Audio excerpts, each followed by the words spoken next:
something I need to say. It's alright if you're not okay. I feel the same.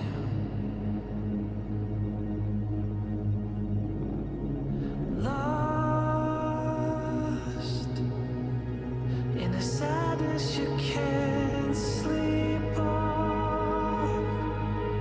Exhausted from waking up in the same pain. You don't have to hide from me. You don't have to go unseen. It's easier to disappear. I know, but please don't leave. You don't have to hide from me. You don't have to go unseen. It's easier to disappear. I know, but please don't leave. I need you here. I'll see you.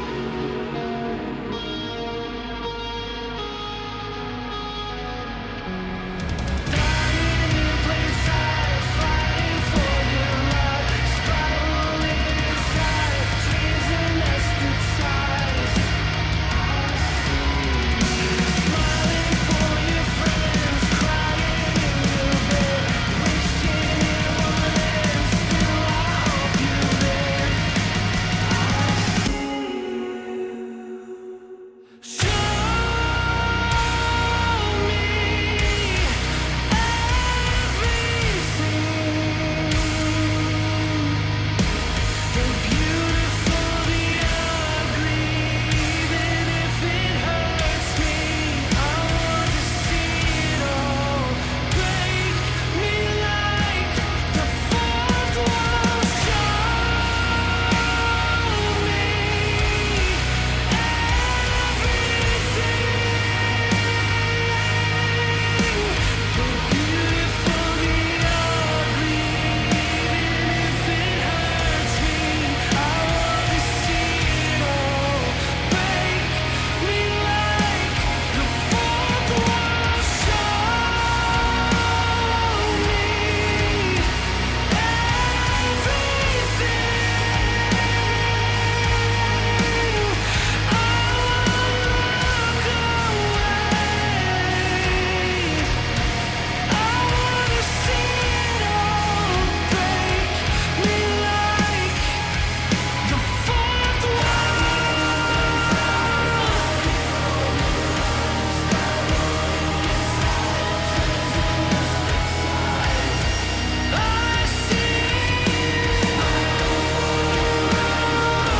Hello. Oh, rebellious hair. instantly. Great. How's everybody doing on this January 11th, 2026? I've already missed, I don't know, half the year at this point. That's how it works, right? Like the first 10 days of the year feel like they last longer than the rest of it. Yeah, how's everybody doing? Happy New Year.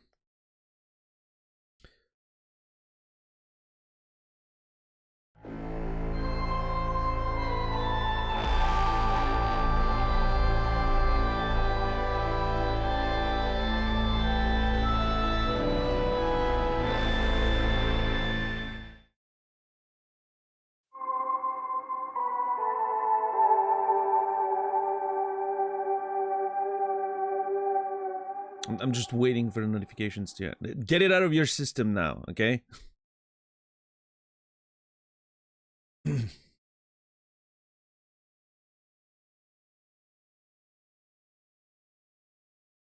All right. Thank you, Ike Fire Rider, for the primes. Thank you, Zulu, Heroes and Diamonds, Pokebear, for the tier 1s, resubs.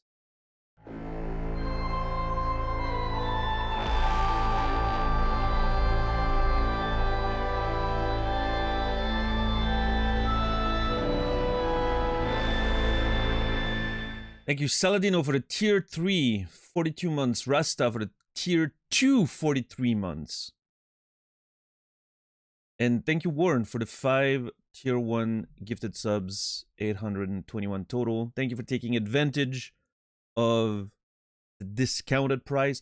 So it's interesting because the discounts or whatever that we can like manually activate, we're supposed to lapse with the new year and reset and everything. But I think they made it an extra month because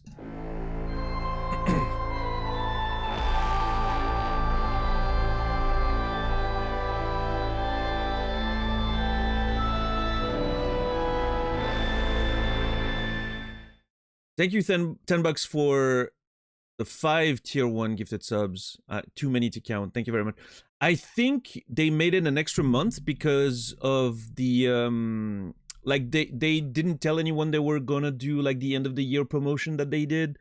So a lot of people that were saving those things were like upset and like, hey, we didn't get to use our things. We were, you know, we're saving them for the end of the year or whatever. You didn't warn us that this was gonna happen. So I think they made it like an extra month. So I'm gonna be able to use them in January, which is great. So Warren, 10 bucks. Thank you for literally not losing money by using the promotion, right? Because that's how it works, obviously. Thank you very much for the extra gifted sub. What's up, Kokor? How are you doing today? Jespo, good to see you. Good reference. I kind of want to watch that movie again. It's been a while. Yeah, no.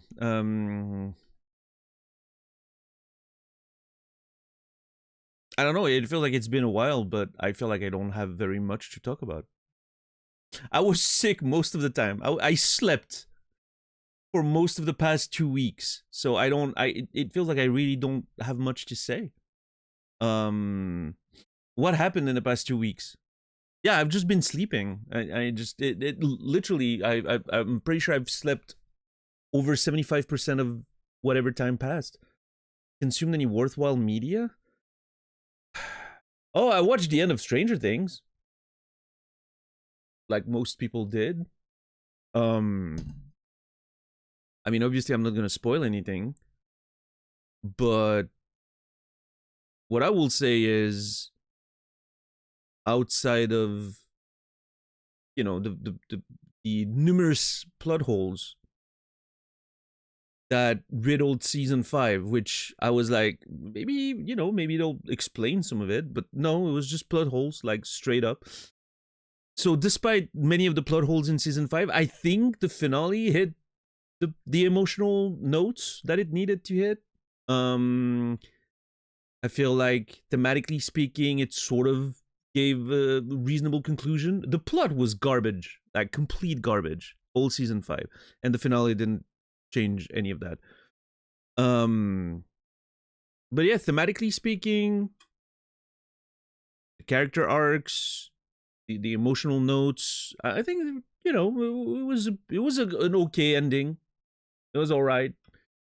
You know, nothing special. Endings are difficult.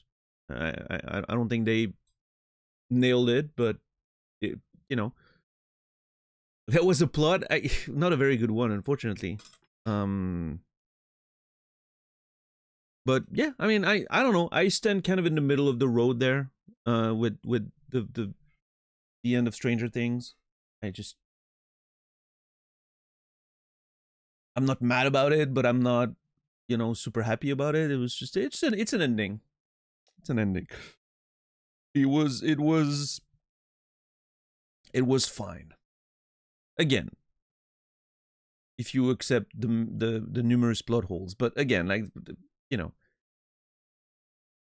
I feel like season 5 was just a whole mess plot wise. So I'm not too surprised it didn't really land plot wise. But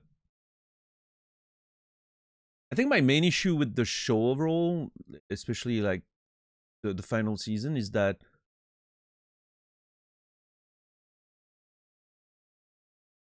the rules of the way things work in the show became very blurry. It's like they forgot their own rules and they weren't really paying attention to them anymore. It was just there, whatever the plot means, you know? And so, like, none of it really made sense. It wasn't very consistent with itself, which is always something I hate with fantasy and sci-fi, when you know, they sort of stop following their own rules. And I think it just kind of undermines the whole thing. In a lot of, you know, in most cases, okay, hold on, I've changed a few things on my computer, so I'm hoping, okay, that's what I was expecting. Opens on the wrong monitor, which pretty sure should be fixed like this. Okay, perfect.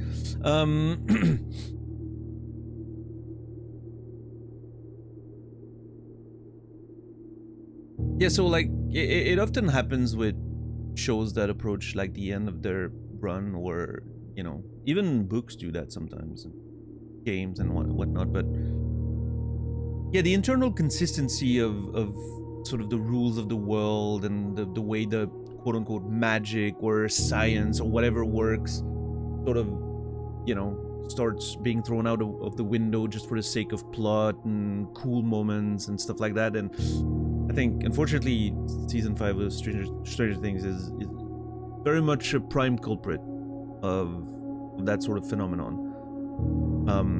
which leads to everything feeling a little less interesting, less consequential. And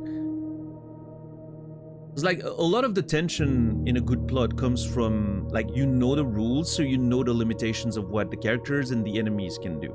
You know, the protagonist and the antagonist, you know what they can do, which is what creates tension, because you have this sort of understanding of how the dynamics are gonna work, and it gives you like a sort of like visceral understanding of, oh, okay, this is the danger here, which allows, you know, stories to move forward without having to explain everything every fucking 5 seconds. So when stories lose their internal consistency like that, not only does it undermine the overall tension and the dramatic, you know, stakes and all of that, it also requires the writers to keep constantly explaining new things and having to spell out, oh, this is what's happening and why it's, you know, meaningful right now, which is very annoying because it removes all the sort of the natural understanding that the audience has. And unfortunately, it feels like most of the last season was kind of falling into that trap. So, oh well.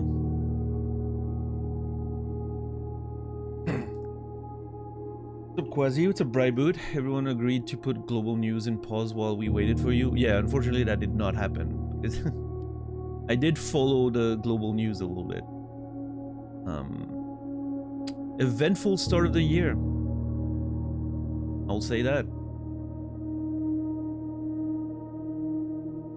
I mean, obviously in Switzerland the news were pretty saturated the first few days of the year. For, you know, if you've heard about the incident that happened in Switzerland, well, that kind of sucked. Obviously a pretty dark, you know, situation, which is what the news mostly covered the first few days of the year. But then obviously the rest of the world quickly caught up in terms of bullshit happening. So no, that's great. Good start to the year.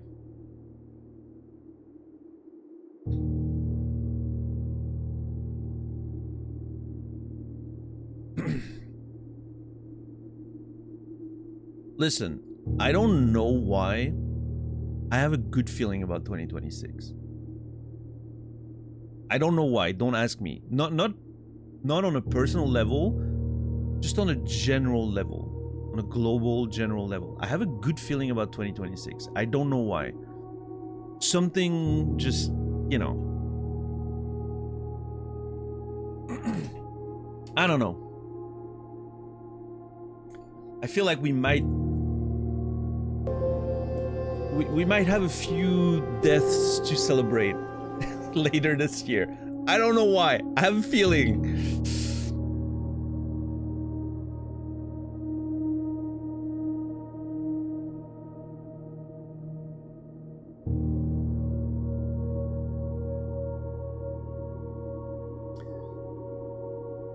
Noger, thank you for the 30 months. Hope you've been doing well. Thank you, thank you. You should not be celebrating death. I don't think that's a flat out rule. I disagree with that as an absolute.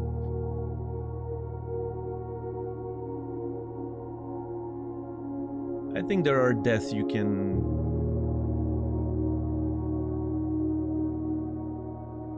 consider net positives. What's up, Chris Yeti? What's up, CL? What's up, Gecko?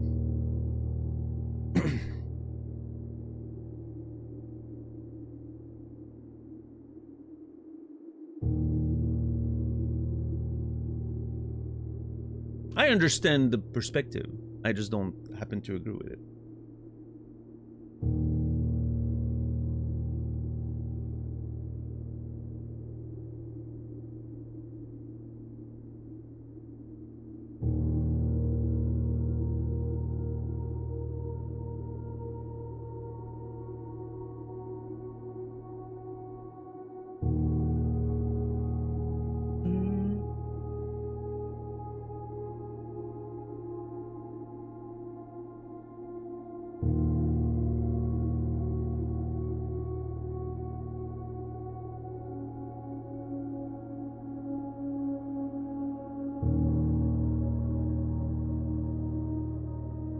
Yeah, thank you, Chris. It's been a little bit of a journey.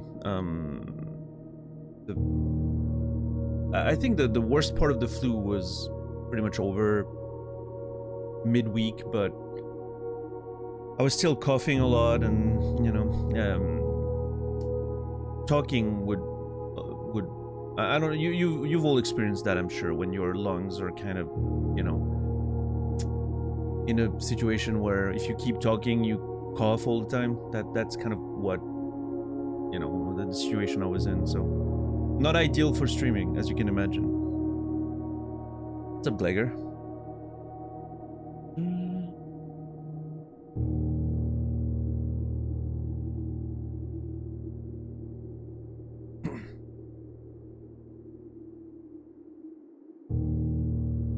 Currently struggling with the same symptoms. Yeah, I mean, pretty sure I'm gonna have to mute myself quite a bit today still, but we'll see. We'll figure it out.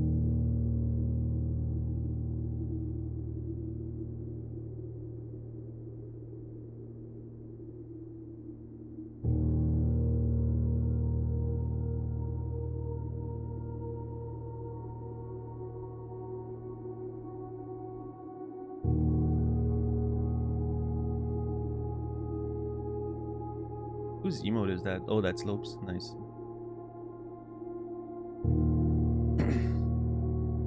My dad had an uncle who was a mob lawyer, was a bastard that treated my dad and uncle badly. We were not sad when he passed. I think it's interesting because, you know, behind the idea of, I don't think it's the death you celebrate. You celebrate the freedom from whatever pain that person caused, right? That's what you celebrate. But obviously, all this is semantics, right?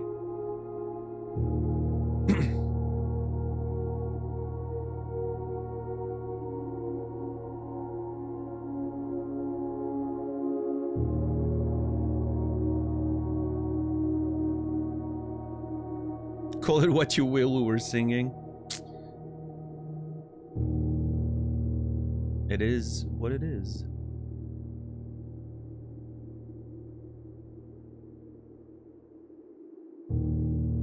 Drinking copious amounts of apple juice. Man, I like apple juice. I haven't had apple juice in years. Is that true? Yeah, it is.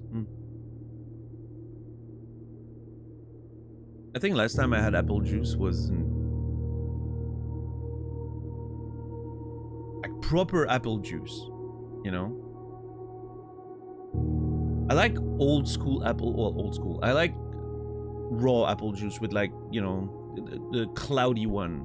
I don't know if you know what kind I'm talking about. Like proper cloudy apple juice, you know?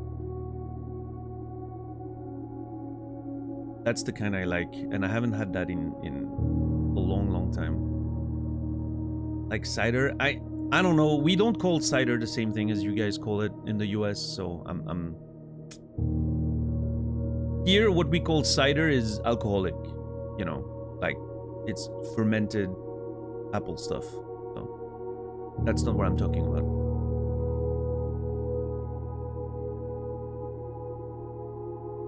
Yeah, I know you guys have weird fucking, you know, definitions for those things.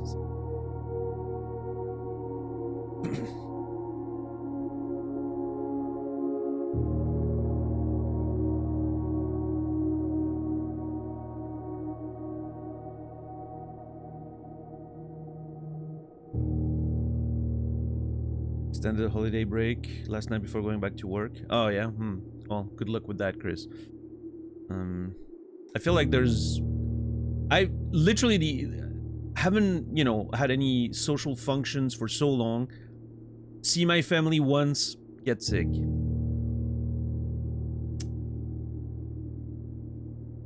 What, you know.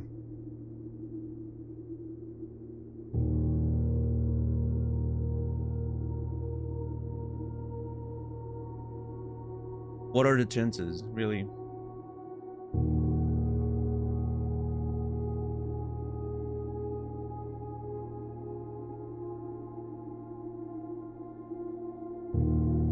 Only have the good cloudy juice, or do you also have the basic kid juice too? No, we have all kinds of stuff.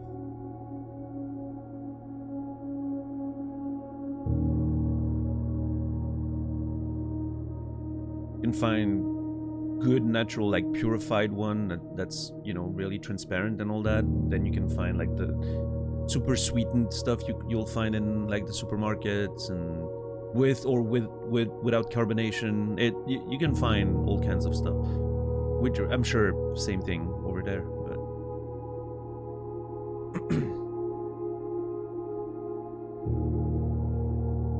we need more juice terms. I don't know if we do, Colette. Seems like we're doing fine without it.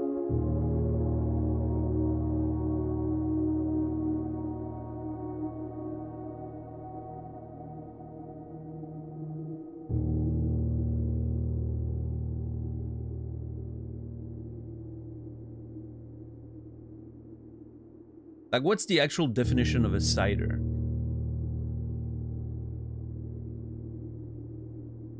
What's the proper actual definition of a... See? Alcoholic drink. That's not what it is. And North American English, because you guys like to do things differently. Unfermented drink made by crushing fruit, typically apples. That is literally juice. What is the definition of juice if not that?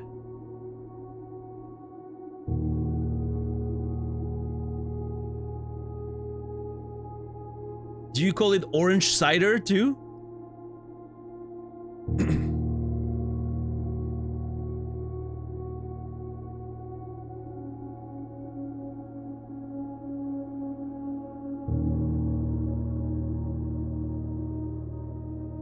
You can get OJ with pulp. Yeah, that's the only good version of orange juice. Doesn't make it a cider.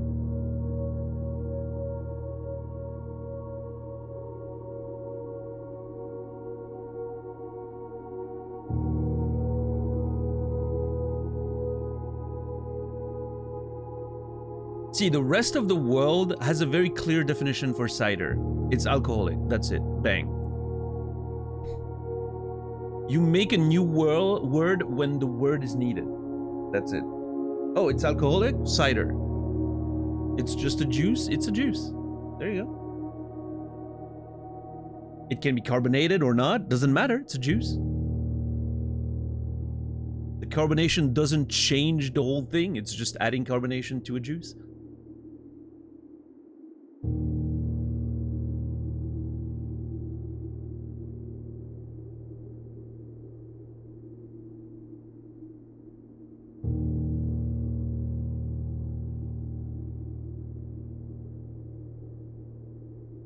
Like a pear cider made from 100% pears. That's pear juice.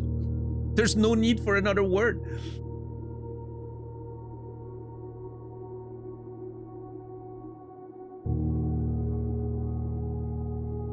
You already have a different thing called apple juice.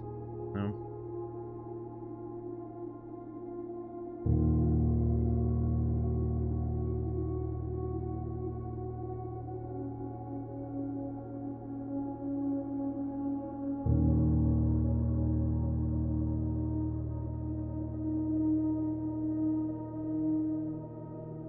I think it's equally valid to invent a new word for carbonation if you do it for alcohol. I don't agree with that. Carbonation is just literally adding carbonation to the same composition.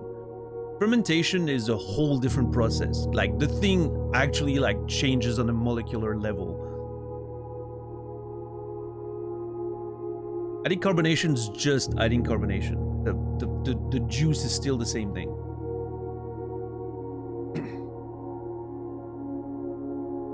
Like, adding carbonation is a process that can take 5 seconds.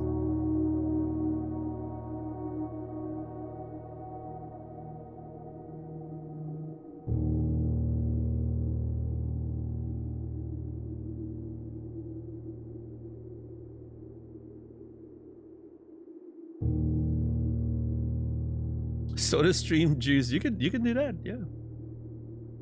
Not saying cider is the right word for what we call apple cider, but the things we call apple cider and apple juice are not the same thing.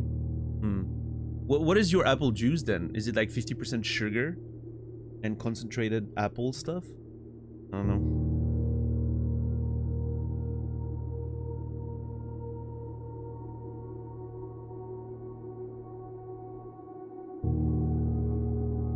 Is it only apple juice if you filter it and mix it with water? See, that's crazy for me. Because like, then what is orange juice? Like, if you just take an orange and you put it in one of those, you know, juicers. It's literally in the name, juicers. It creates juice, right?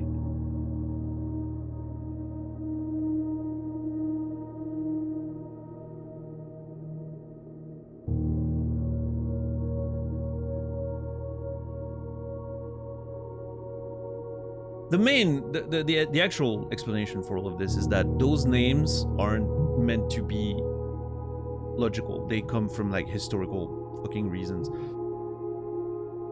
of why things were called the way they are when they were invented or whatever, right? Like, that's just it comes from like historical usage. It's not meant to have like a logical, you know.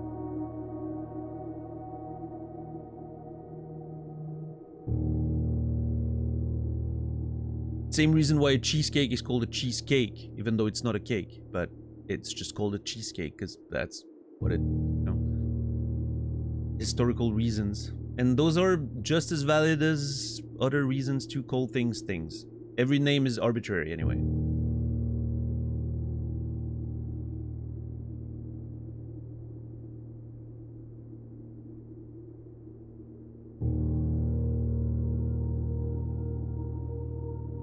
Hamburgers have no ham in there. Well, yeah, but that's because the name comes from the city of Hamburg. Has nothing to do with ham.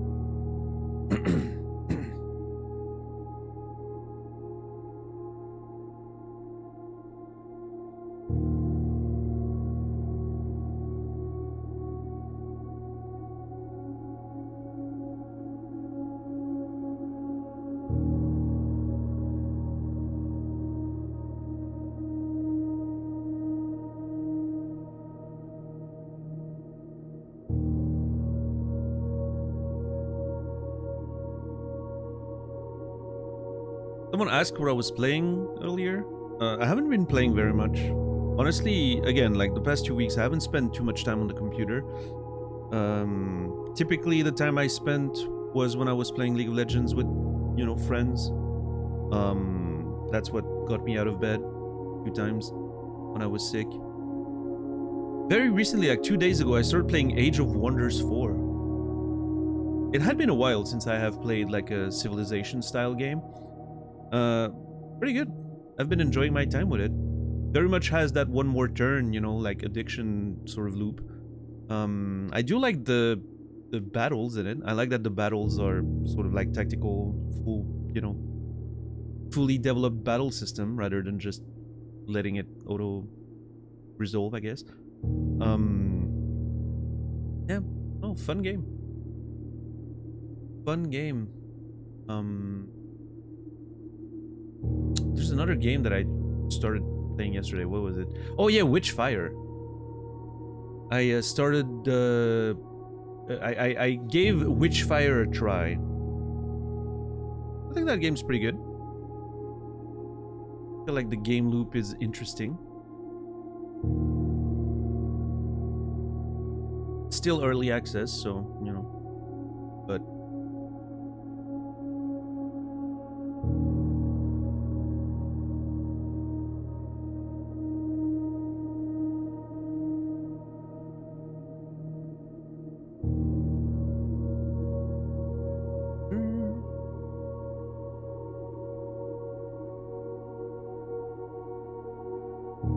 Yeah, other than that, I haven't played much video games or even watched anything meaningful.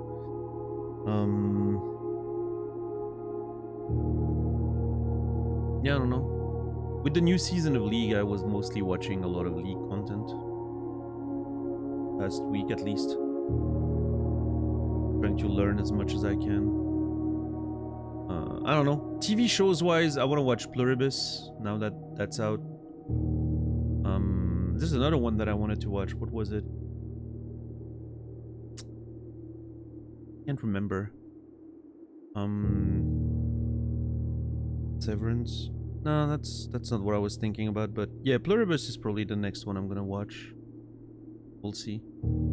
I'm excited for the new season of Shrinking. I think it's coming out at the end of the month, but it's not gonna be fully out until like March, I think, so I'm gonna be patient. Have you seen Fallout? I didn't like the first season. I watched like the first couple of episodes and I thought it was pretty bad, so I haven't watched any of it after the first couple of episodes.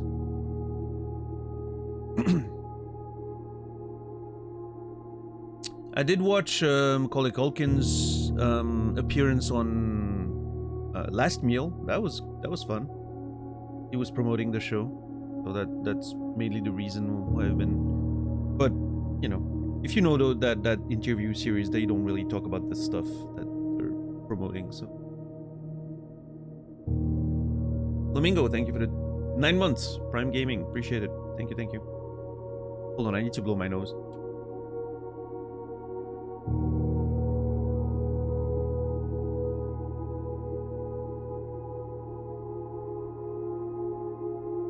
Witchfire looks interesting. Yeah, it's I like the loop in Witchfire. I think the extraction solo thing, like PvE, full PvE extraction stuff, to me is interesting. It's a game mode that I enjoy.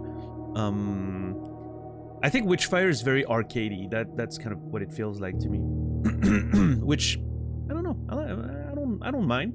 It's very gameplay oriented. You know, it doesn't have like a lot of like the sort of, I almost want to say tedium of something like Tarkov, right? But I like the tedium in Tarkov. I like the sort of how it makes everything a little more meaningful, because you have a lot to lose, and it's every decision's very heavy. And something like Witchfire is much more simplified. Like, you just run around, kill shit, try to survive, right? It's very arcade in nature, and I think it makes for an interesting experience. Fall of Avalon, Tainted Grail. Yeah, I've seen Cole mention that name a few times. I know he was playing it. I'm not sure if I want to play a Skyrim-like, but you know, I can see the appeal for sure. An interest in Arc Raiders? Yeah, I still want to play Arc Raiders at some point, but I don't know. Feels like a game that I would have to get into with other people eventually. But the people I play video games with, we're all playing League of Legends right now, so that's our current addiction, and it seems like it's going to be for a while. So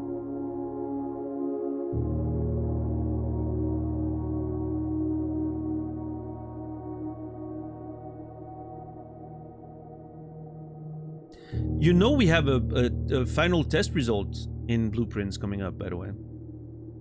I took the final test for a second time. I think the results are coming in today.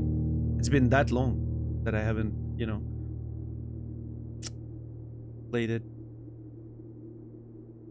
Yeah, a lot of people have said that, actually, Bryboot, that playing solo leads to more interesting interactions, whereas teams just on site more often than not.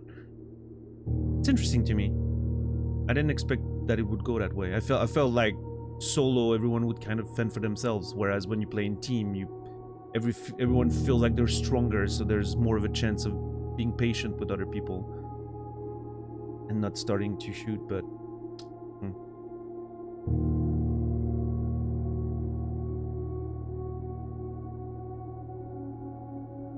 yeah, Witchfire's fun. My only sort of concern about Witchfire is I feel like the gameplay loop could be repetitive pretty fast, but I've played very little of it, so.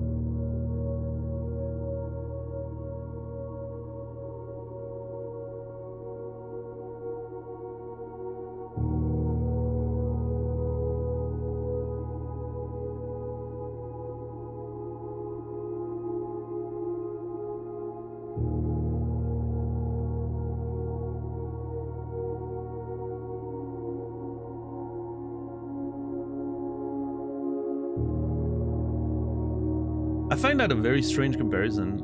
I mean, I've played Stalker in the past.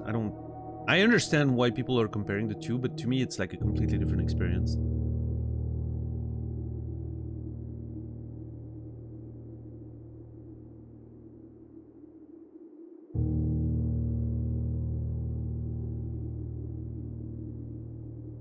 It's like it's two games that have similar skins, but the actual, it feels like the core dynamic of the game is completely different.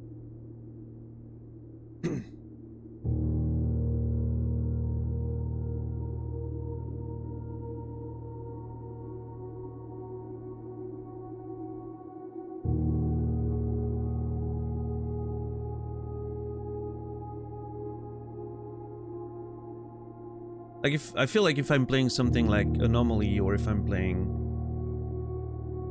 you know, Stalker Anomaly, or if I'm playing like single player Tarkov, even to remove even the multiplayer aspect, which is obviously a massive thing, but if you remove that and you just play single player Tarkov, it's still a very different game.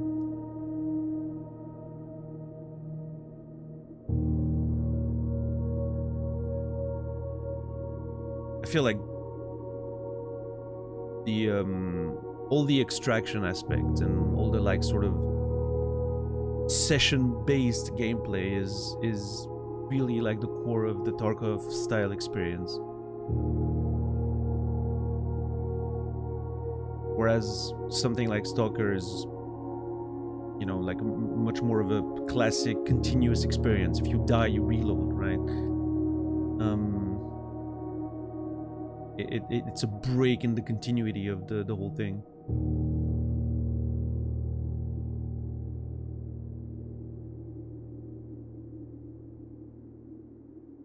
To me, I think it comes down to like the consequences of death and the impact it has on the experience. That's the thing I like about Tarkov, right? It's the fact that dying has massive consequences. And it can happen in the blink of an eye. You might not even realize it's about to happen, and then suddenly, boop, you're gone. It creates that tension that's always present.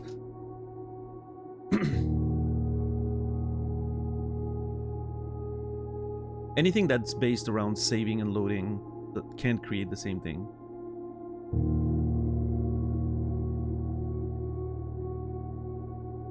I mean, I guess you could play hardcore, right? But then there's another whole problem with it. Yeah, but then there's the other whole problem with it is it's still not the same experience, right? Because you don't have the progression when you succeed. That's sort of like, okay, I've succeeded, I've completed this one raid, this is acquired. Like that progression that that meta progression I can make on my hideout and everything, that's, you know, that's guaranteed. I have that now.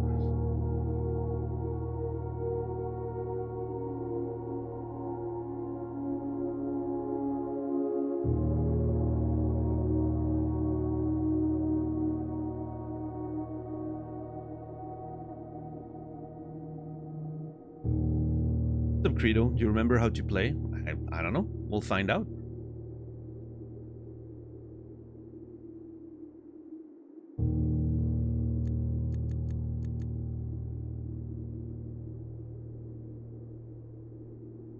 Firmware.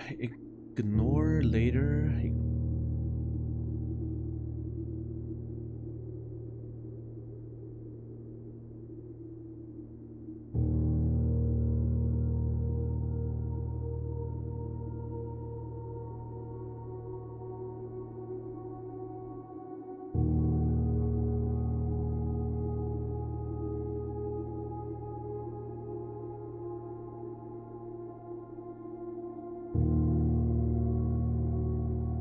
Way more dynamic in terms of the amount of teams, although it's obviously just a single person.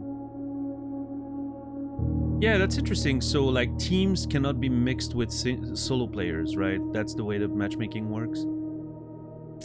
I understand why you would make it this way, you know, because obviously solo players would be at a massive disadvantage.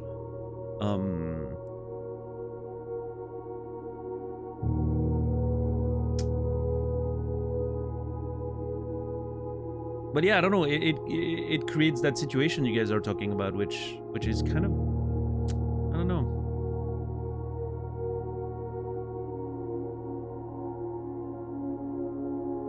I don't know if Tarkov has changed since I last played the like live version of the game, which was I think in 2022. It might have changed since then, obviously. But I liked the fact that you never really knew, right? You would. If you played solo, if you played with friends, you never knew when you saw an enemy or heard an enemy or engaged an enemy, if they were alone or if they had a team behind them.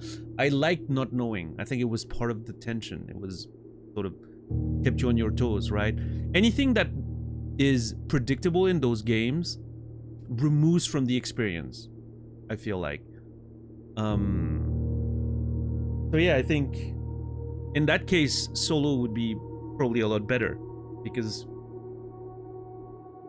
alliances can like emerge, and then when you meet an enemy or another player, you don't know if they have friends that they've just made and that might ambush you, or so obviously you want to stay away from teams, right? It makes sense.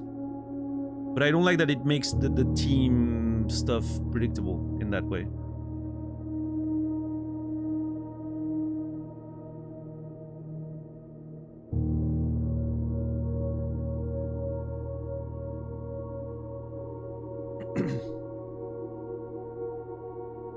Because it feels like a game I would rather play with friends than by myself. But I don't know.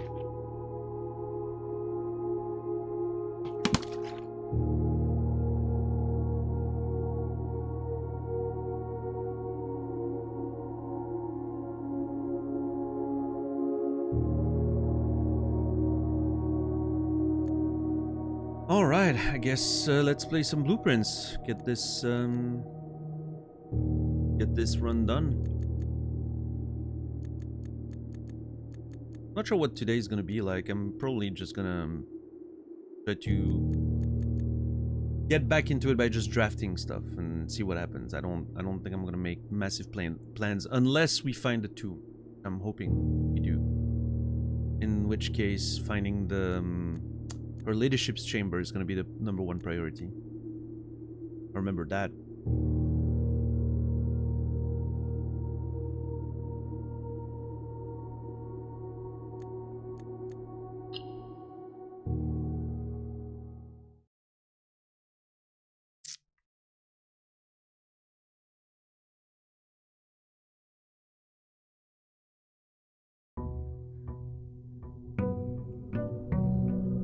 I'm not sure if my controller just died or...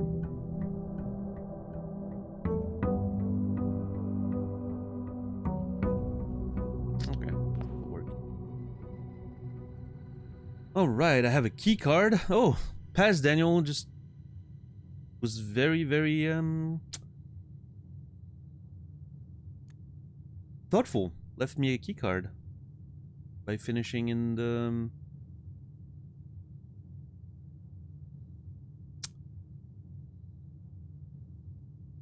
That's the break room, right?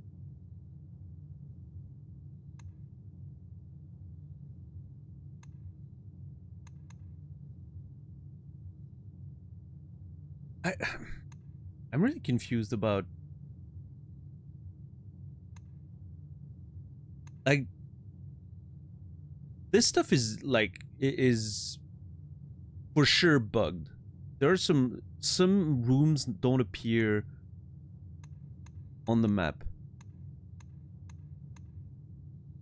And it seems like the break room's one of them. I don't see it. But I don't know if it's consistent or if it's just a random bug or if it even has meaning. I don't know.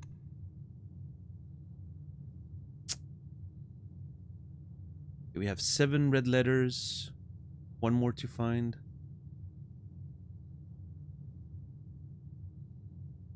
Oh.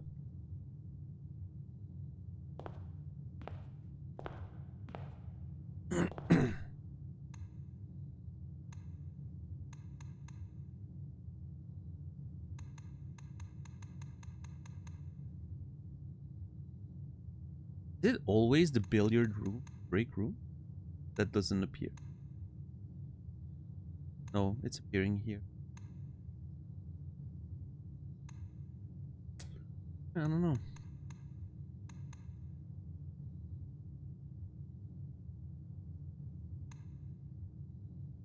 Hmm.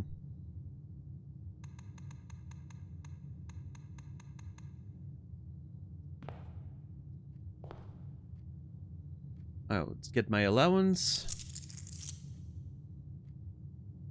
I don't remember what my previous... I think we had C something? C plus? C? I don't remember what the result of our first test were, but let's see how well we did this time.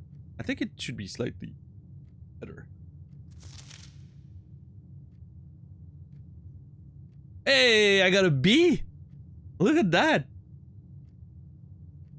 Color 100%, math 83, science 83, geography 71, art 100, history 83, algebra 86, and Arajan 67. Still a little bit of yeah. Oh yeah, I had a C. I actually have kept trace of that. Hey, I did a lot better. Look at that. Color 100%. Math is improved. Science, same result. Geography, same result. Art, much better.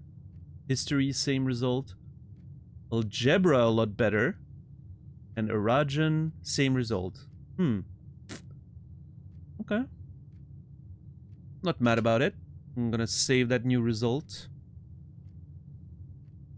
And the next time we get a schoolhouse, we're gonna, you know, we're gonna actually try to find all the answers before we take the test.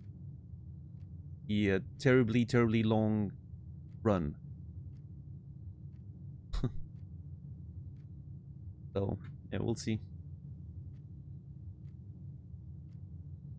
That'd be a 5 in Switzerland? Probably, yeah.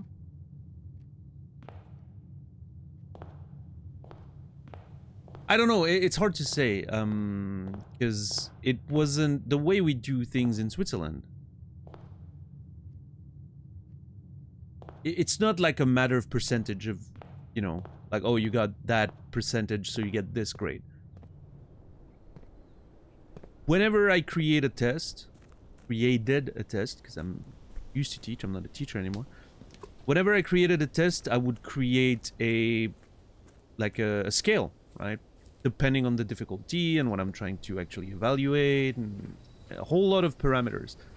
I would each test would have like a unique scale that would then result in a certain amount of points leading to a certain grade. It's very nuanced. It's not just like, oh, you got 70%, you get a C or whatever. So.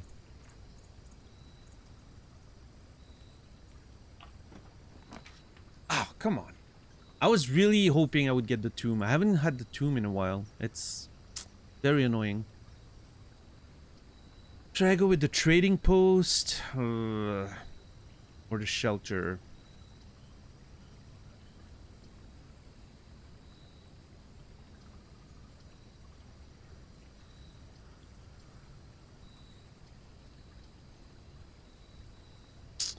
If I go shelter, I can immediately start an experiment.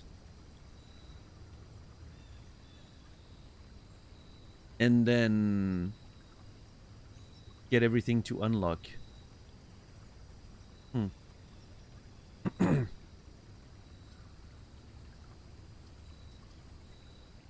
Obviously the trading post's pretty good, but I don't have any items. I'm gonna go shelter. Yeah, let's see if we can get some value out of experiments right from the get-go.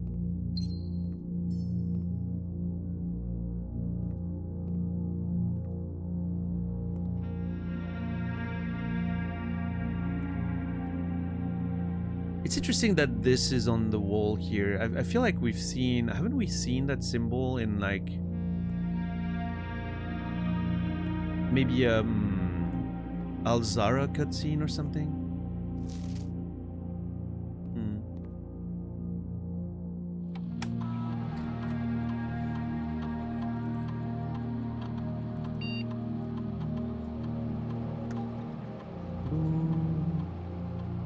What am I ordering now? I don't remember. I think the shovel? I'm done with the sledgehammer, I think. So now I'm ordering the shovel.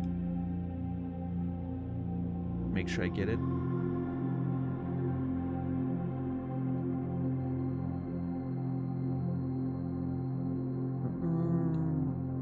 Yes.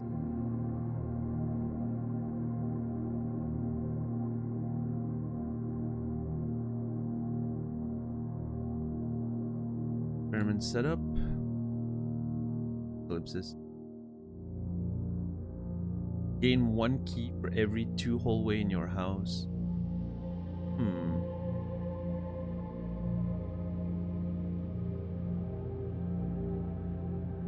An interesting one. For each bedroom you draft after your second, gain 1 key, 1 gem, or 1 die.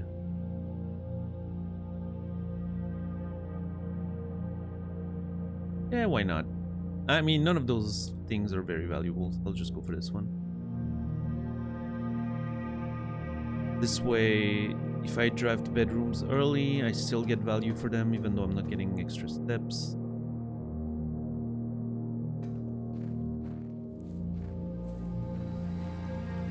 And then if we get the experiment to trigger enough times, we can unlock the entire house.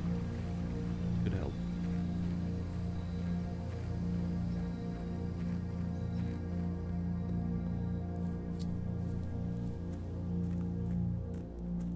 Nice, just spoke.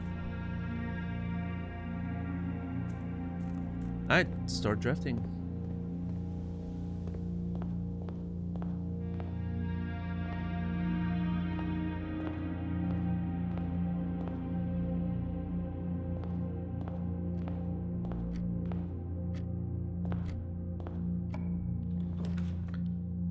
I don't remember how to play this game. Oh wow, great start. Jeez.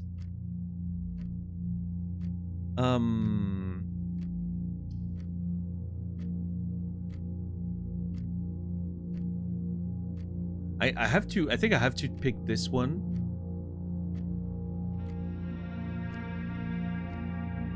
Even though it's basically valueless. Yeah.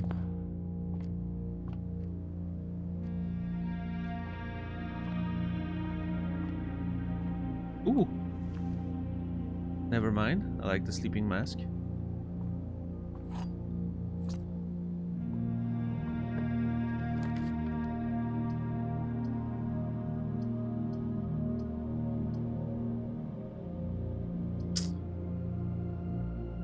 Reading nook or conservatory? I'm gonna go reading nook. But if I go back in, it's gonna give me a bunch of steps, right? I just got the mask. I don't have any reason to go.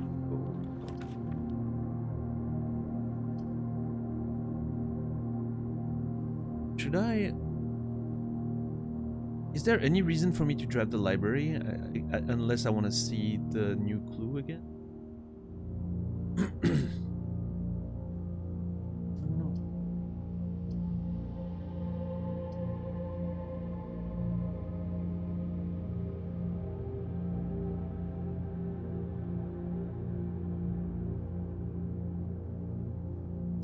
I'm going to take the gift shop just for space. Then I'm going to go back. My steps, take the other corner, hopefully find a code check.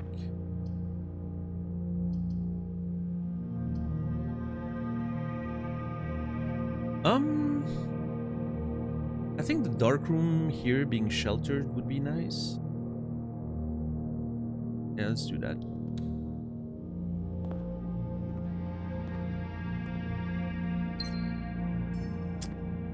A gem. That's not great.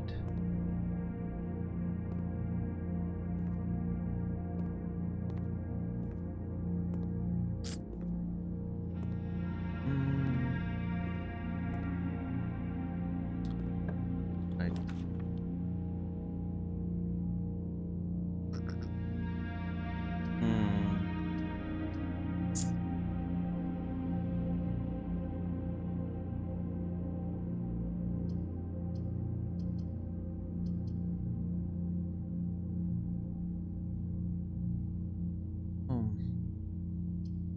I think the nursery can have some value here. Go with the nursery. I would really like to find a check.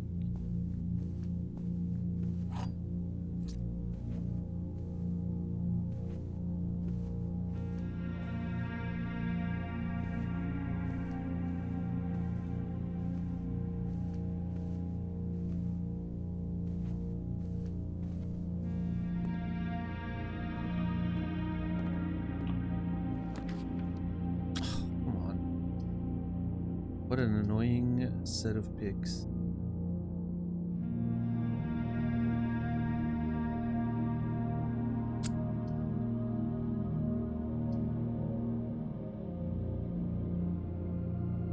I guess the observatory, keep building up that star count. Sure. Ooh. I would be really happy with this if I had sledgehammer.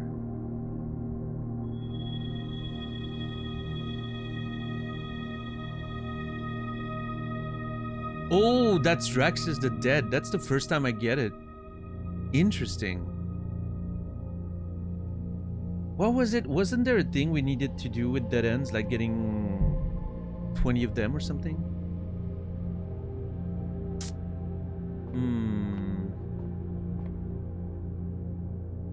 Commissary, kitchen, locksmith.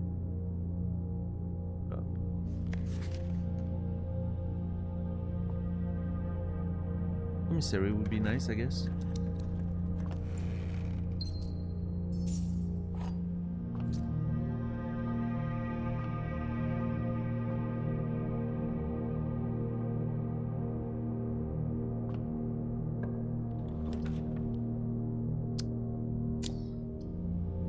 That is very annoying. Guess we go hallway, for lack of a better option. Dude, that's not great.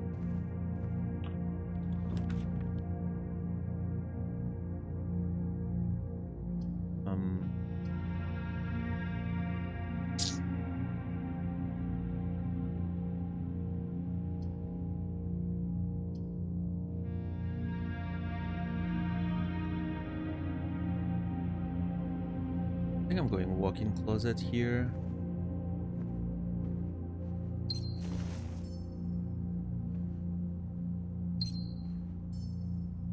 Oh. Lockpick kit. Not bad.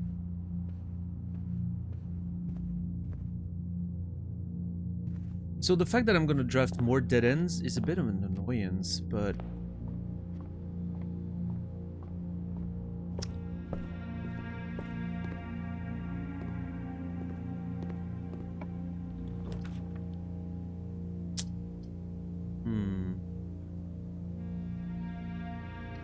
drawing room.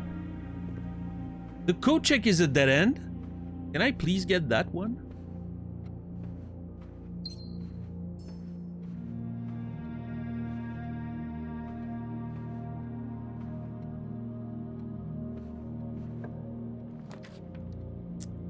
Nope, apparently not.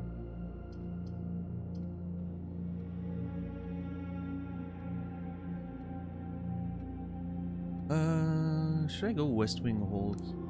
Sure. Actually, bad one. And then here, we can try to get the code check. Laundry room's not bad. A redraw. God damn it.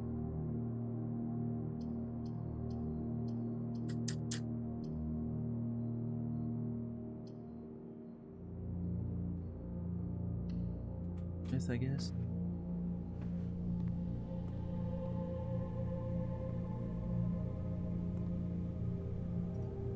Get cheap keys today, so take advantage of it.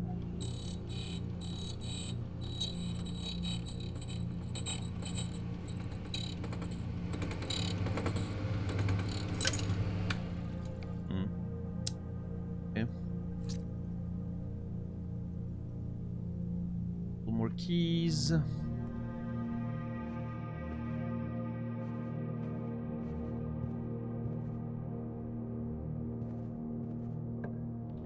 I don't know, I feel like this run's gonna be, oh my god, that's kind of bad.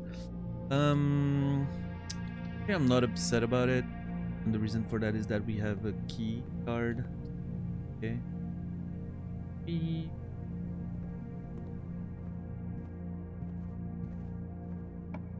Of gnomes. Oh my god. Okay, Draxus is really annoying. I didn't I didn't think it would be that bad. It is.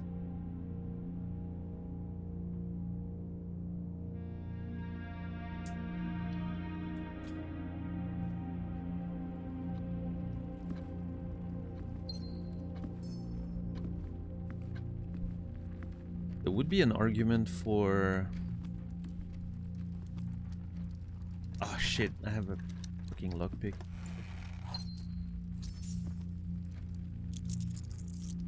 There would be an argument for...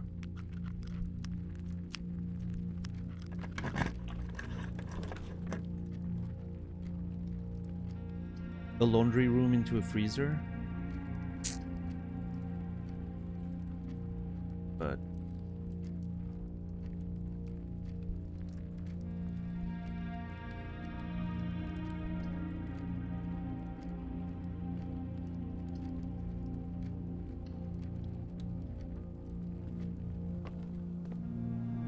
sort of set up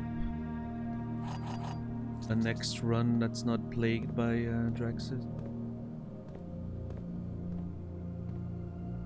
This is fine. This is just, you know, it's first run back. I'm just derusting. I'm shaking the what do you call it? Cobwebs? Shaking the cobwebs. Fine. I'm gonna get a silver key here. The chipmunk.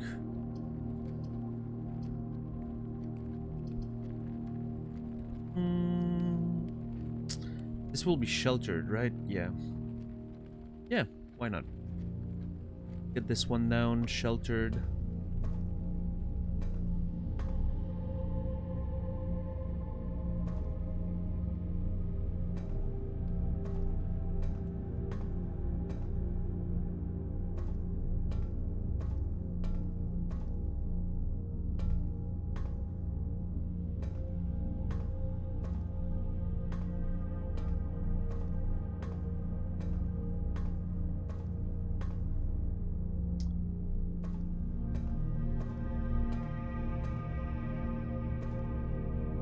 Still feel like there's something in there that I haven't found. Just because there's this drawing we found of the security room with the monitor being marked being the one that shows here. I wonder if maybe it needs like electricity or something. But it feels like there's something I'm missing.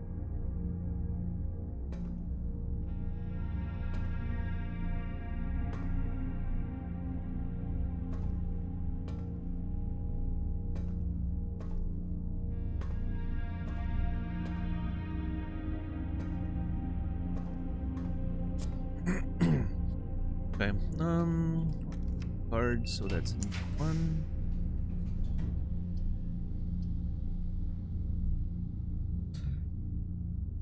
I don't hate the attic here.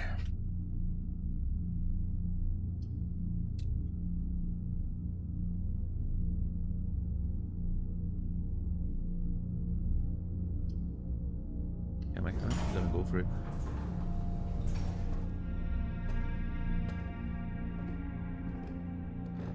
Are we still on the shelters music? Like, or is it the dark room? I'm not sure. But the music we have now has been lasting for a very long time. Phone book. Oh, is that a treasure map? Hell yeah, I love a treasure map. Oh, we're almost there. B6. Wait. We're actually... That's funny. Yeah, I was gonna say, I think we're actually in that room right now.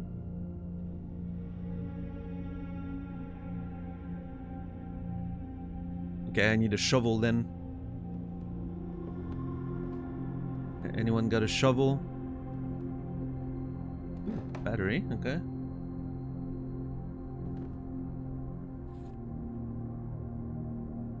Need to find a commissary.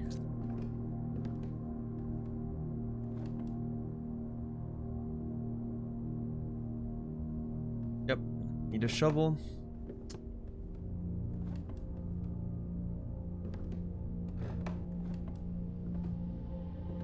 Oh, I almost missed that. Holy fuck. Been bad. Maybe so, yes, yeah. Someone was here before with the same map and they were like, I don't have a shovel, whatever.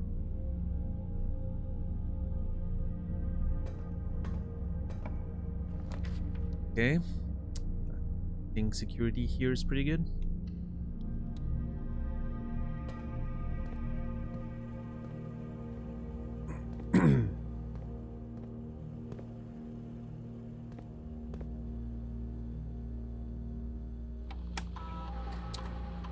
Okay, inventory is clean. Love that.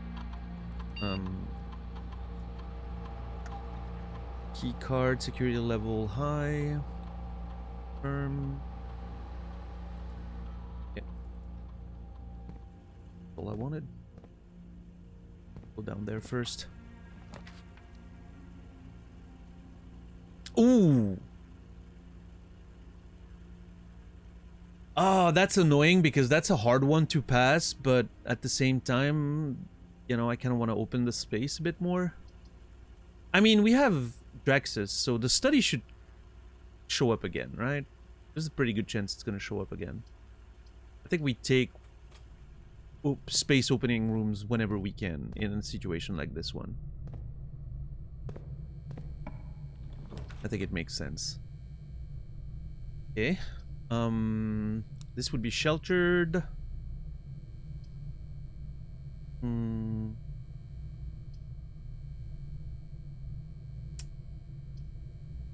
Yeah, let's go for that.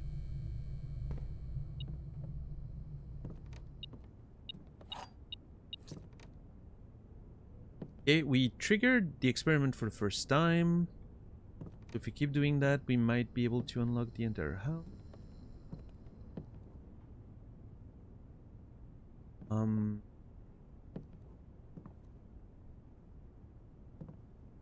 This is also a room that I haven't really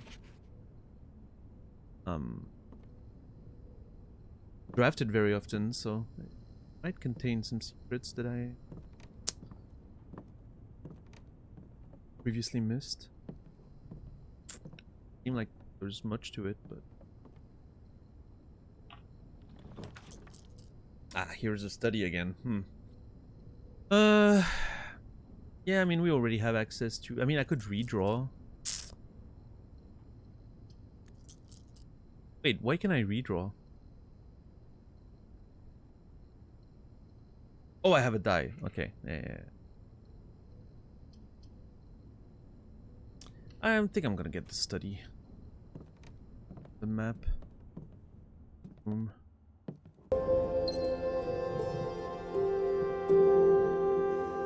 Yo, Doro, thank you for the tier 1 13 months. That's over a year. Thank you very much. Jeez.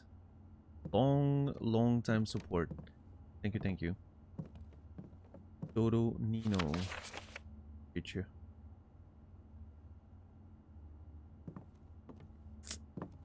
Oh yeah, we got an extra gem in here. Perfect. Oh yeah, we still need to solve the castle stuff. That's something I need to think about going forward. What's up, Goal? How are you doing today?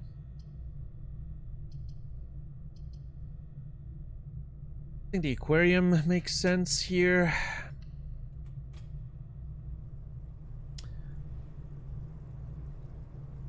Oh shit, hold on. This is a power source? This is a power source? This is a power source? Oh my god.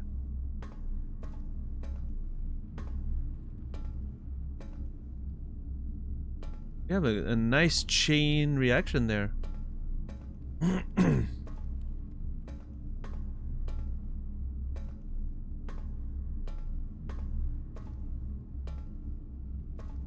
Okay, well, if there's any interaction with this room and power, now's the time. I mean... Oh, it goes here. Right. Never mind. I was gonna say, the fact that it goes down here is curious. Interesting. Makes me think there might be an interaction.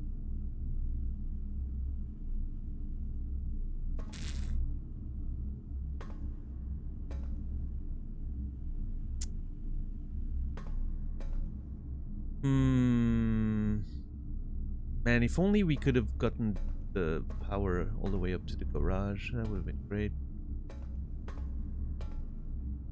Fortunately, I don't think power doesn't this one. Shit.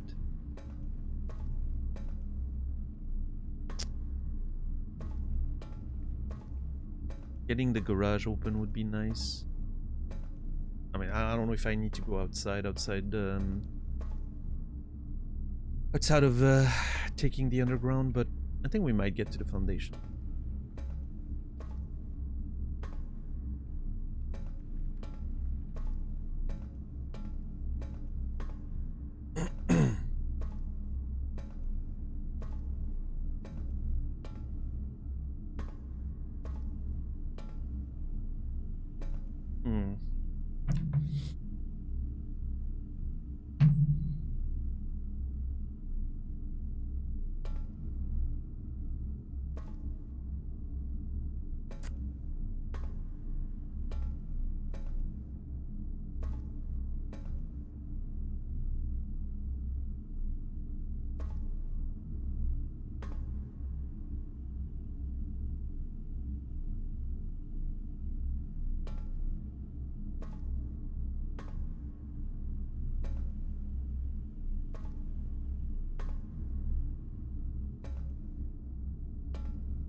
know. No. Not sure what's up with that whole okay, hold on. It's literally here, right? Yeah, that's the one. That's the one monitor. Let me get back to the notes.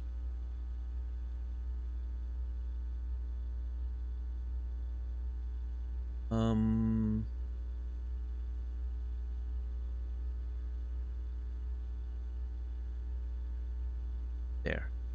See? That thing there.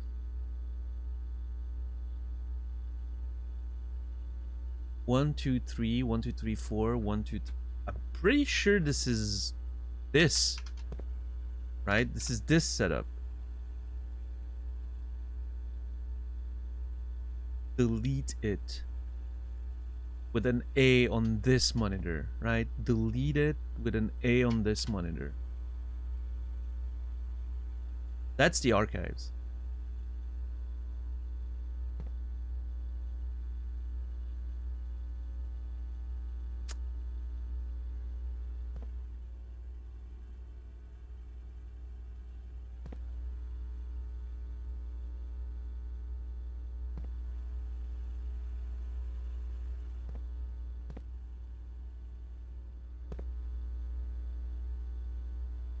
Yeah, it is the archives, and it's, yeah, there's a door, there's a cabinet, and there's a ladder.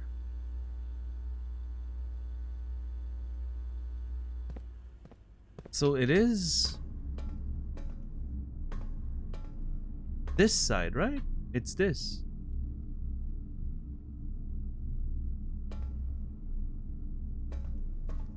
Think?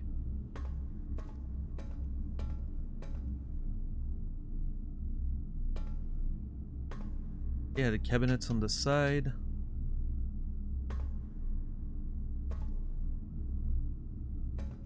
Delete it.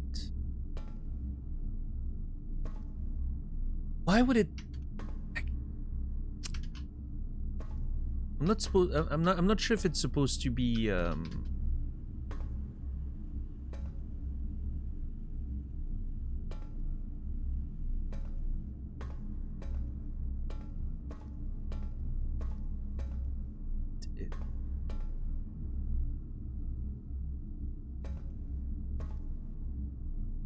I don't know if the deleted message is like instruction, something we can or have to do. I don't know if it's meant to be like a lore thing. Maybe delete the floor plan because the archives contain information. I don't know if it's just a flavor thing. I don't know if it's actionable hint. I'm really not sure. Yeah. A little confused by this one, I guess I would say.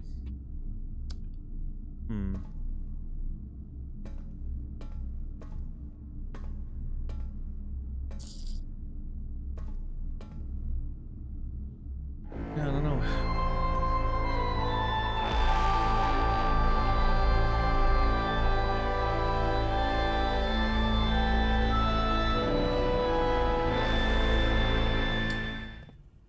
Ren, thank you for the tier 3 21 months. Thank you, thank you, thank you. Appreciate the support. Hope you've been well. How are you doing today? Thank you for the incredible amount of support.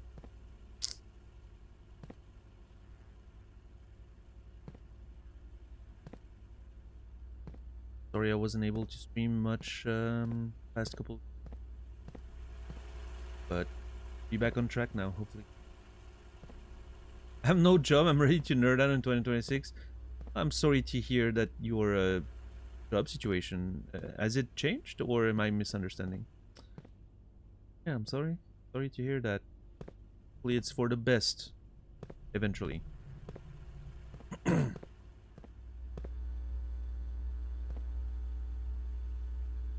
Or to the next game, whatever that may be. Yeah, I mean, you know, I'm still very much into blueprints, so hard for me to think about the next thing. But I mean, the next big thing is gonna be Silksong, right? Only question is, do I do something between, something short like Dispatch? I think I'm kind of want to do dispatch. I've been hearing a lot of good things about that. And then whatever's next, you know, we'll see. A lot of interesting games have been brought to my attention. Man, there was this one that was mentioned. I already forgot the name. It has a weird name, but I already forgot. Something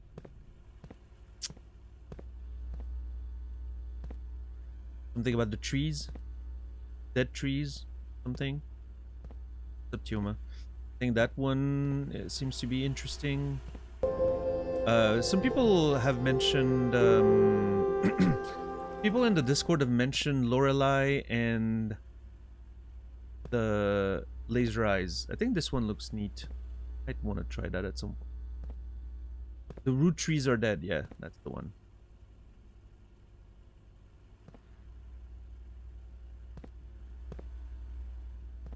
X, thank you for the Prime. 36 months. That's 3 years. Holy shit. Crazy how time flies.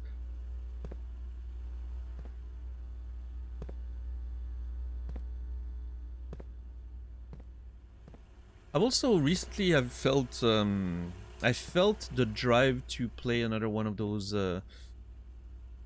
tactical / strategy games with permadeath, you know, where you can where you can bring your viewers into the game, something like XCOM 2 or Darkest Dungeon. I've been feeling the desire to play one of those games eventually on the channel. I think it's been a while since we haven't done something like that. I think it could be fun. It's always a cool way to sort of involve the community a little more, but we'll see. I don't know. Short term, obviously, I don't have to think about it too much. So anyway, let's open this one. See what we can do here. Wait, there's an interaction with the laundry room and the electricity? Okay, that's actually kind of fascinating.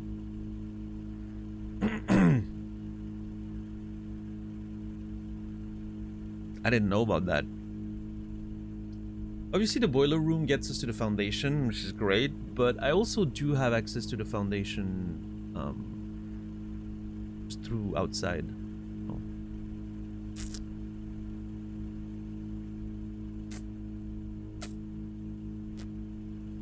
Boom, boom, boom.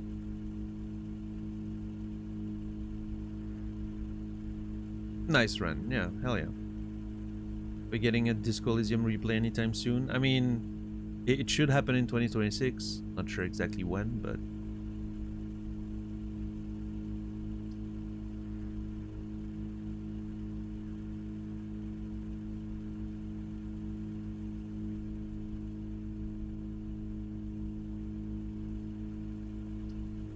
what could the laundry special interaction with power be? Keeper? Keeper conversions?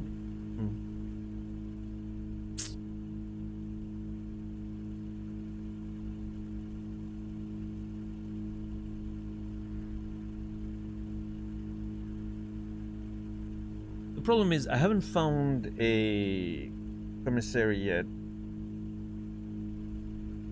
Shovel.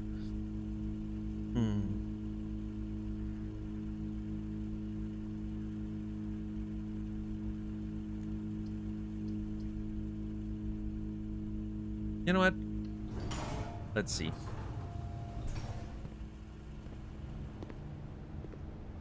Oh, this thing is powered up. Okay. So that's the standard one, right?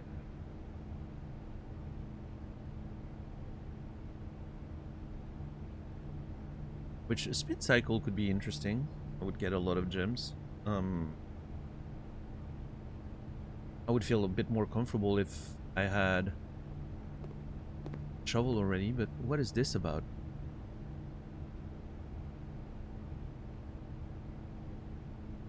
Whoa, what? All of your steps with all of your gems?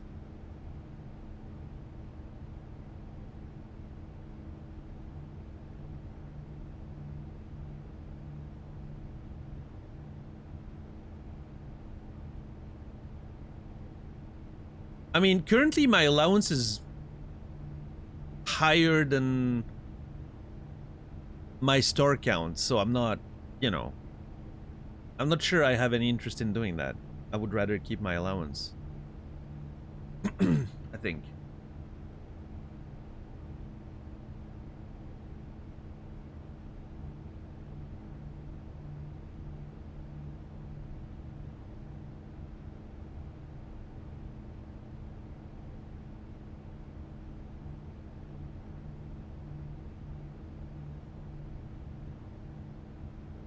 What does it say remaining star? That's interesting.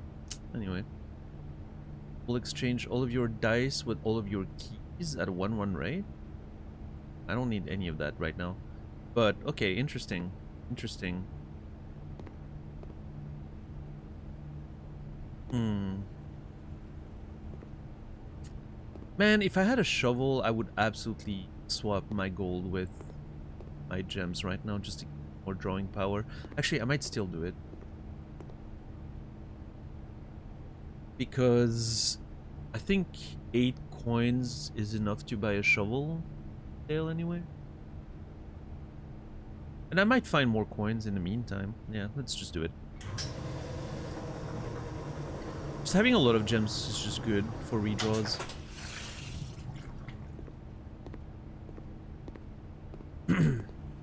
Yeah, I never had the opportunity for it.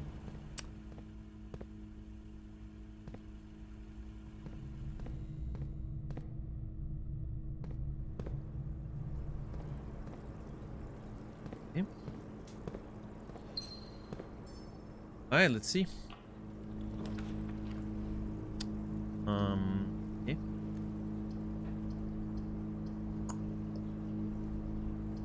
I think I want to try getting a... I don't want to miss those 2 spots on the bottom there. I'm gonna redraw, but fuck. I do want to, like, a hallway. A hallway would be great.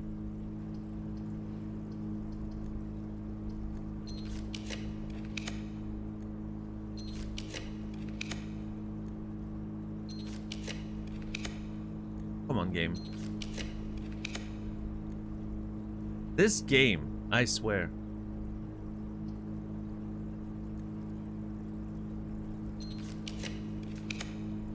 Okay, I'll take the dining room. Or the chapel, actually. Then we get the bishop. No, I'll get the dining room. I don't want to start losing coins. I don't have that many coins right now. I would rather just put the chapel down after I get the bishop.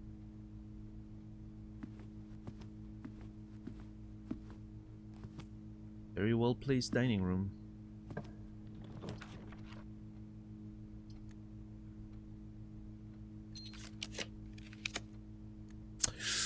Ooh, I don't hate the idea of the secret passage. Into what though? Bedroom?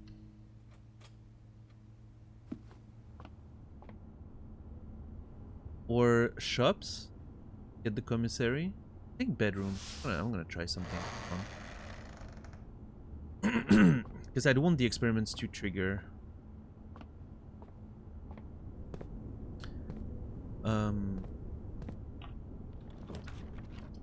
Yeah, that's what I was hoping for. I was hoping for a master bedroom. I haven't drawn the master bedroom in a while. I don't know. I think I remember something with the master bedroom that would be different, or something that's now present in the master bedroom that wasn't the last time we were here. Like I think I remember something like that said added to the master bedroom, but maybe I'm wrong. Maybe I'm mixing up with something. But I'm still gonna try for it. It's been a while. Yeah, that's the thing, I think. The giant giant plushie or whatever.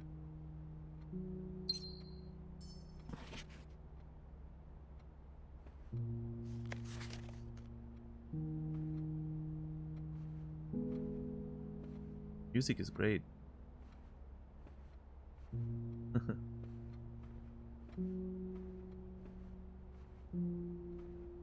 A great room.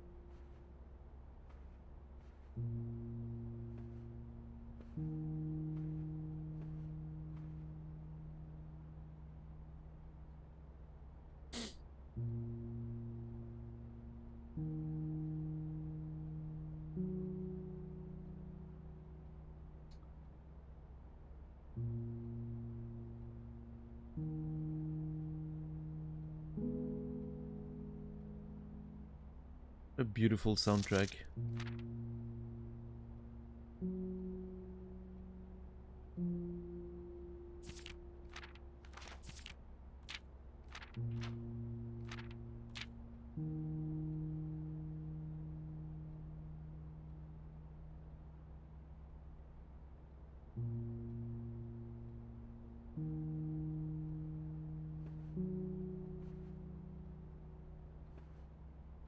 That's a giant bluebird plushie, and apparently there's nothing to do.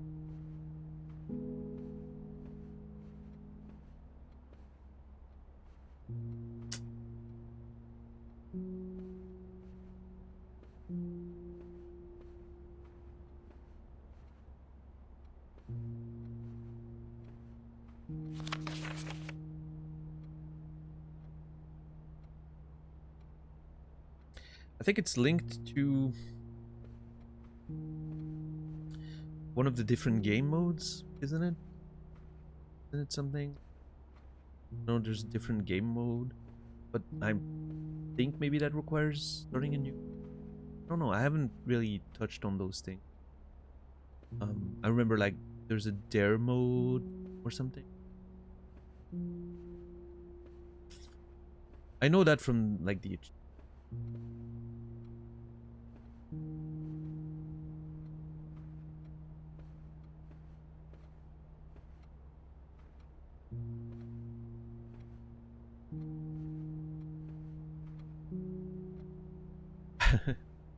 Yeah, no girl.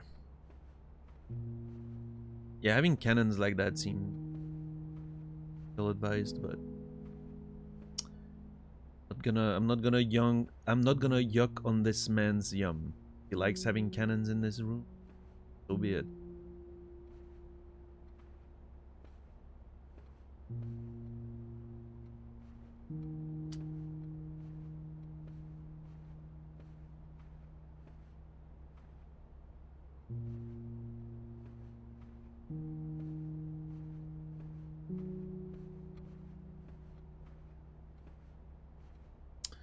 Okay, yeah, I don't know. Like there's much to do with this.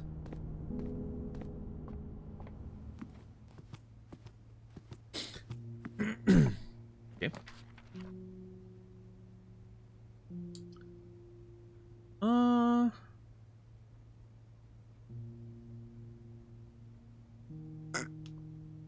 Is there any chance? Probably not.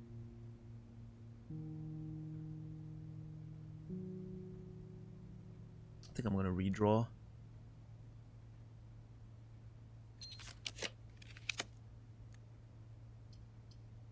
Do I go commissary and hope I get a shovel and then go to the attic and dig in the aquarium and I just go all the way out and I come back up through the foundation? Maybe that's the play.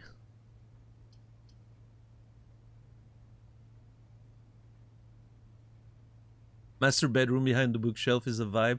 Yeah, it's quite cool. I like it. Yeah, I have enough steps anyway. Might as well do it. I would really like to get a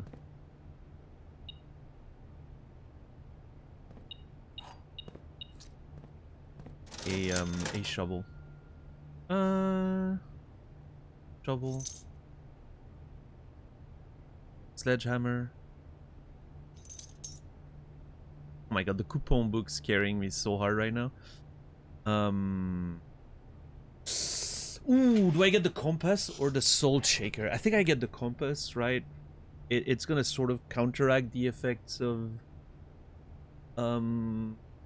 Draxus, I think. by giving us some north openings. Salt Shaker, I think steps-wise we're fine. I don't... yeah. Not too worried. I don't think there's gonna be too much backtracking in this house. Once we're through the foundation, it's gonna be straightforward. Yeah. And the combination of the sale and the coupon book is actually quite crazy.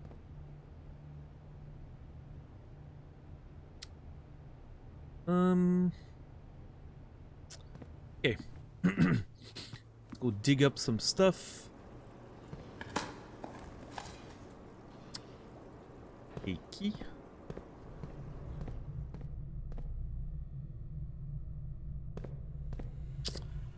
Let's do a little check of the inventory. Yep, we're clean. How many experiments did we trigger? 3. I think that's a little short for the protocol. Let's check. I think the protocol requires 4.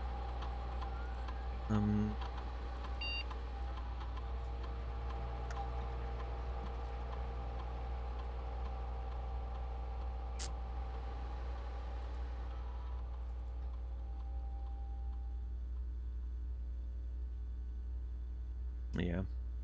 Oh, maybe even more. Yeah, okay. Yeah, we're definitely gonna need a few more experiments if we want to trigger the protocol. I mean, we have a bunch of keys. I'm not too worried in itself. I would, if I can keep my keys for something. Alright, let's see. Dig it up.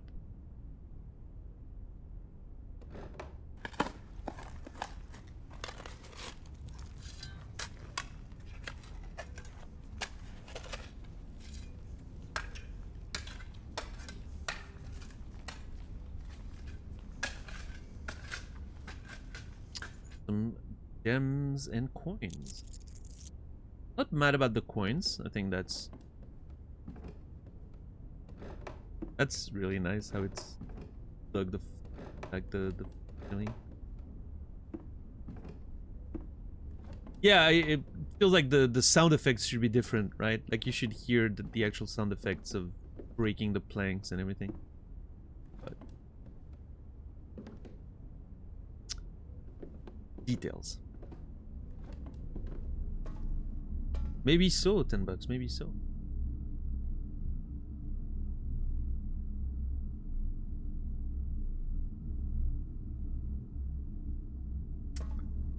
Can I... hold on, can I do something with the laundry room there?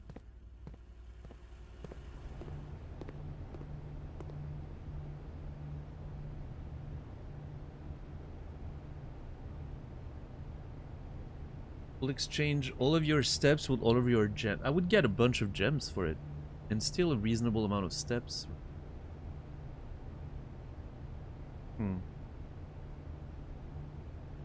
That's tempting, honestly.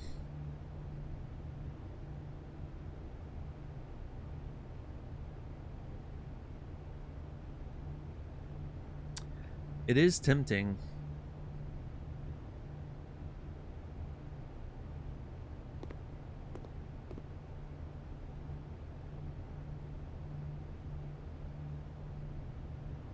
Get a bunch of keys. What's up, Vega?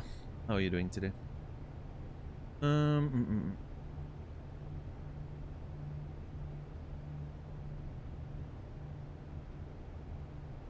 Get 24 keys, 14 gold.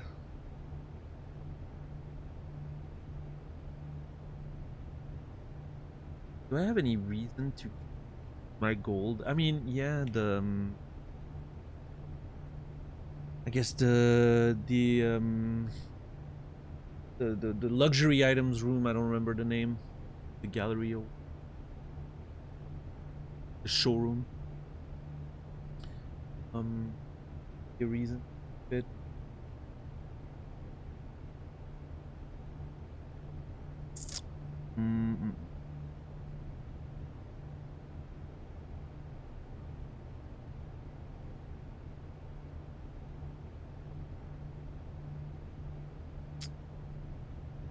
I mean, I'm probably gonna find the vault. more gold. Yeah, you know what? Let me get some.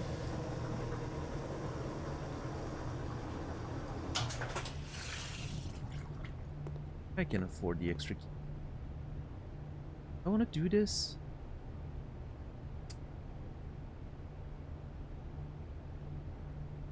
I would be down to 57 steps, which is okay. And it's giving me a bunch of gems to try to pick the room that I want.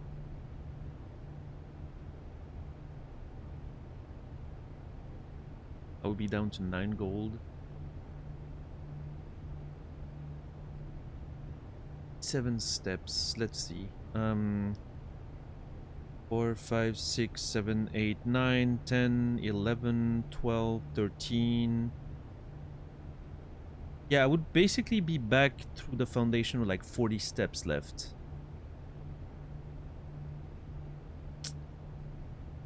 And I would have to spend a whole bunch of steps to come back to the dining room. This is something that's awkward about this house that I haven't really thought about until just now.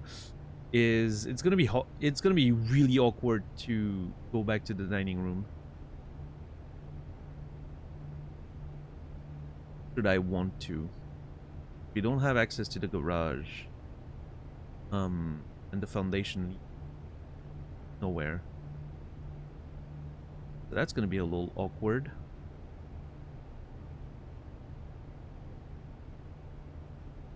Yeah, it's like 13 steps just to go back to the dining room, like 12 steps just to go back to the dining room and get 20 steps. Like it's legitimately not worth it.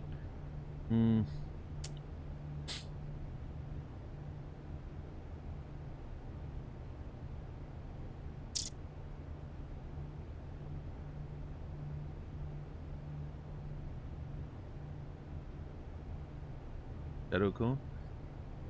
Dun, dun, dun. Been a while. Yeah, I was sick. If you guys are not on the Discord, I highly recommend joining the Discord to know whatever I'm up to if I'm not streaming. I put out some regular updates and when things like me being sick for a couple weeks happen. What are we up to currently? Just derusting. I'm just trying to have a decent run to rust and get used to the things again. I was hoping for a tomb today. Try and find the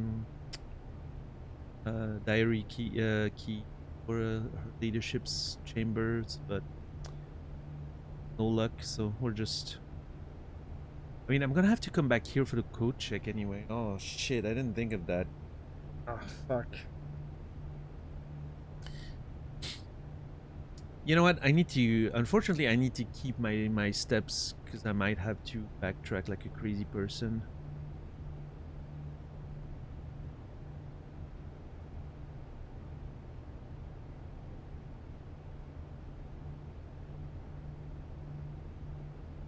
One, two, three, four, five, six, seven.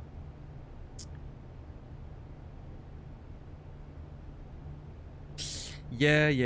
I'm gonna have to keep steps.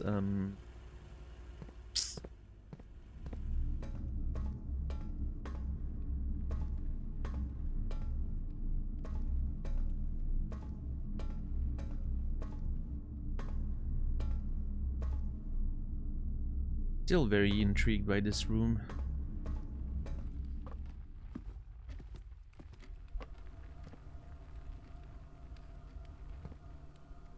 Myself stuck here.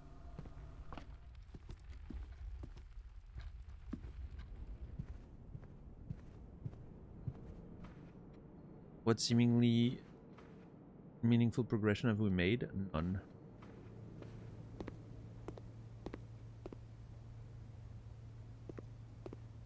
Oh yeah, hold on. Unlock dare mode. Yeah, that's the thing.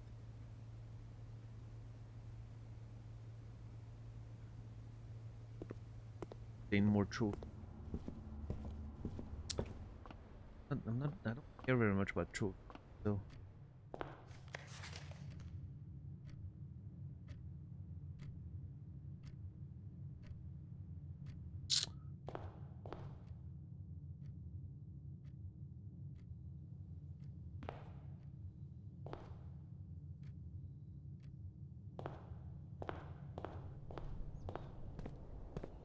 Okay.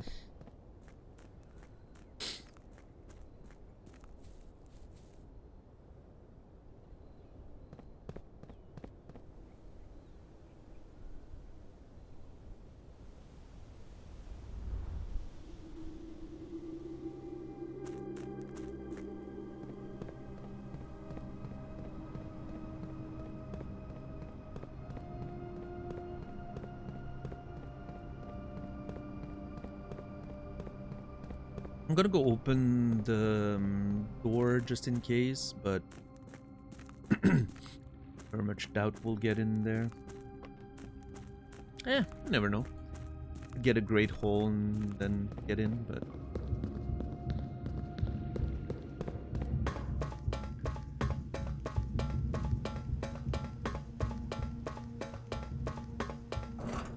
I mean, I'm here, might as well. Let's say quantifiable.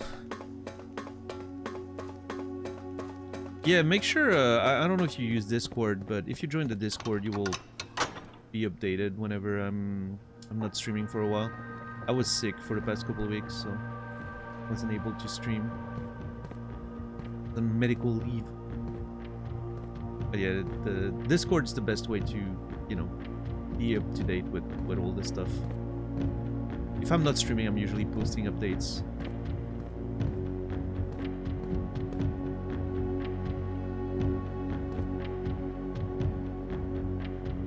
Did you figure out what it is? Oh, it was probably just a flu. That's my expectation.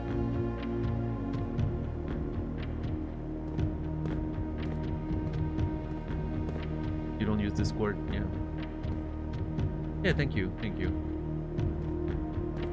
Because I haven't been that sick in a long time. Like, that was rough. Even like when I got COVID a couple times, none of it was as bad as that flu that I just had. But yeah, it's all good now. I took the time, you know, to really recover. I've streamed sick in the past. I don't. It's just a miserable experience. Especially when like the respiratory stuff is you know, affected, like coughing every time you talk. It's yeah, might as well just not stream.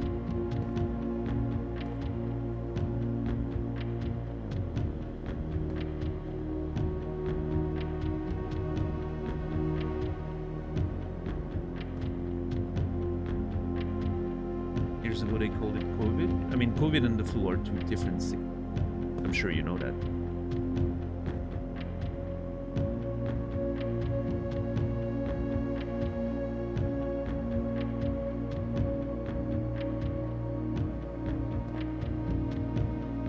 Watching the Cyberpunk VODs, heard you talk about Alan Wake. Hope you pick it up.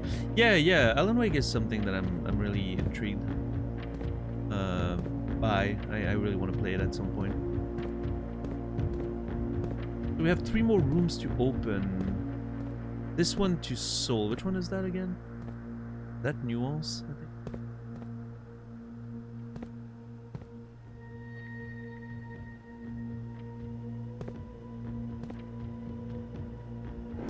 Oh, jeez, that scared me.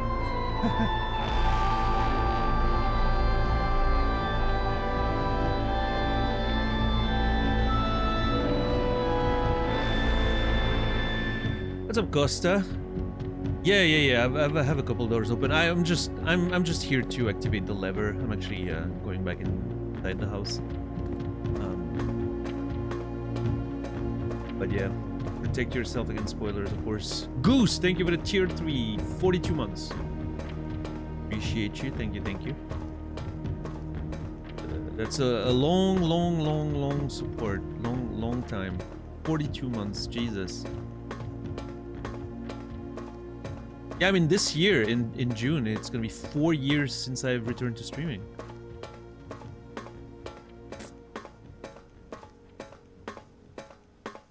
Time flies. It's kind of crazy.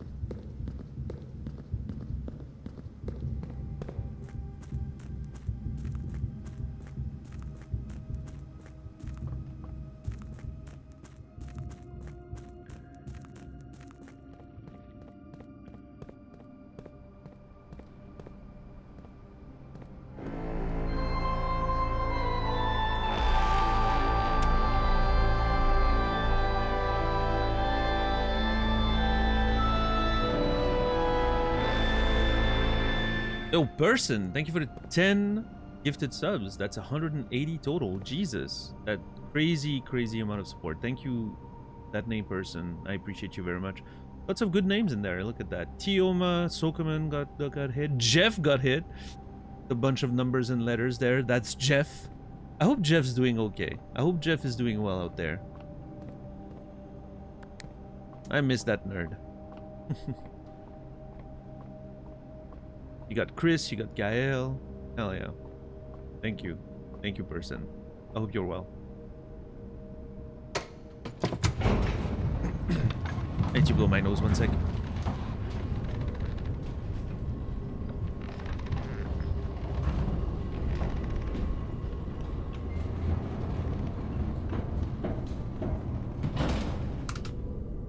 There we go.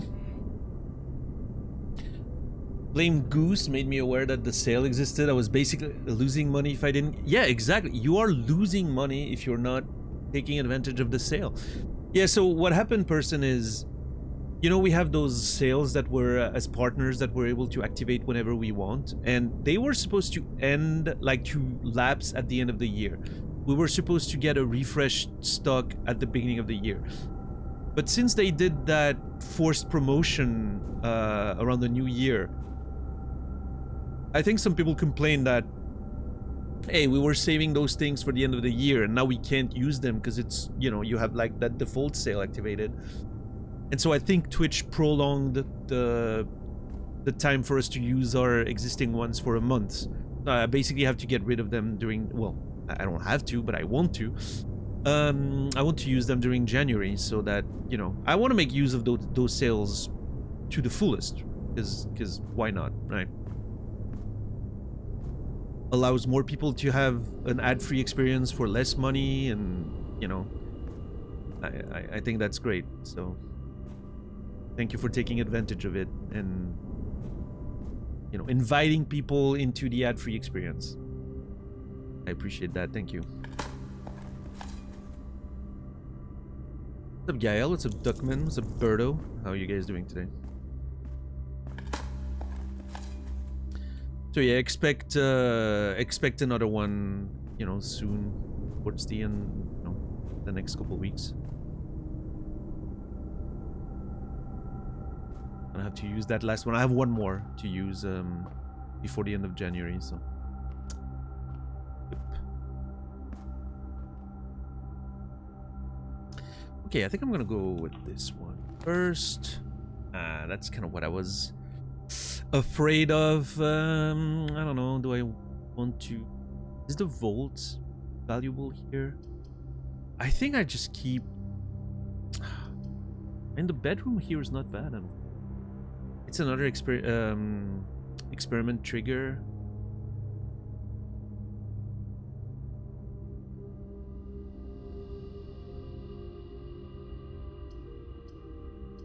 Yeah. We want to open the space for now, because we're so close to being stuck. So as much as we can open the space for now, let's do it.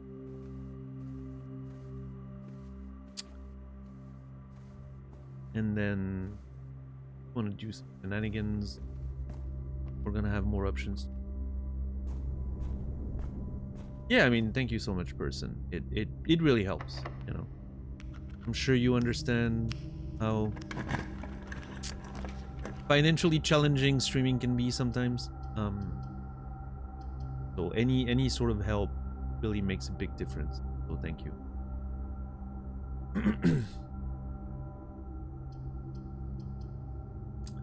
I'm gonna redraw here. I would really like...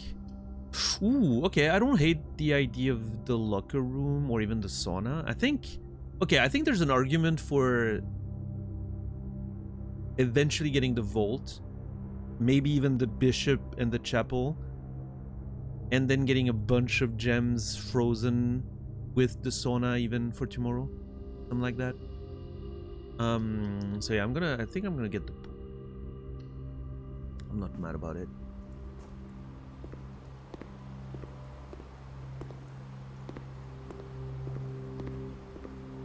I think if this run ends up being just a setup run for tomorrow, I think it'll be a good use of our resources. I think if today ends up being just a setup, I'm gonna be happy with it.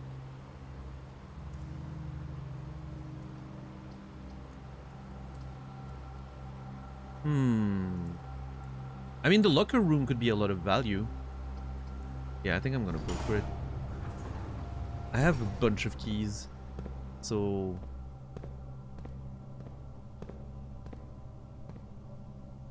let's just start opening some of those, shall we? We can find a whole bunch of stuff in those lockers. Oh, well, that one paid for itself. Like, you can find some really valuable items in there.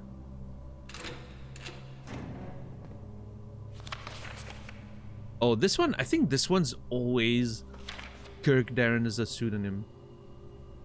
Maybe I need to stop opening it.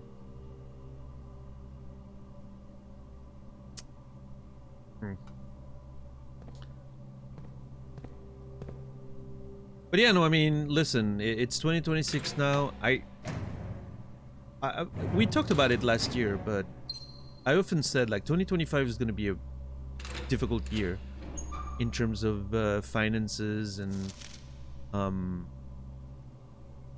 6 or 0. I think that might be related. I've always said, you know, like 2025, I have no guarantee that I'm going to make it out of 2025 being able to stream still, and we're still there.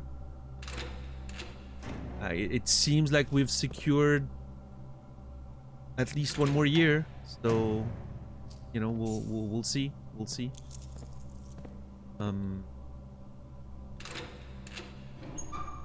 Ooh, sneakers. Yeah, that's pretty good.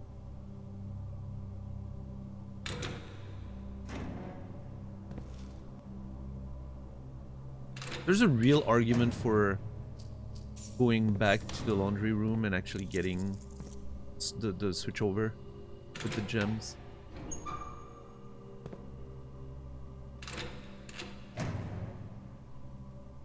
Oh, I thought that was an item. One more year, yeah, I mean, you never know, right? Like, it's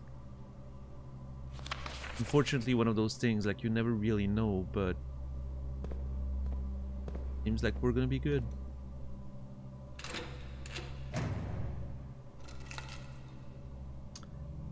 Garage.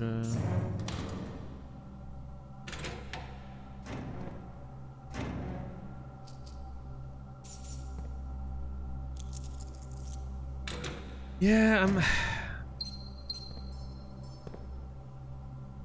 think I'm really starting to feel like this might be a setup. You know, run.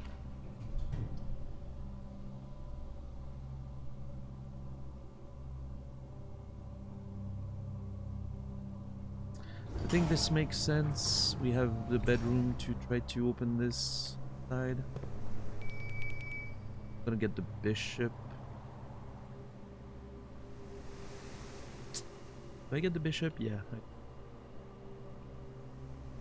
Wait, what's this one again?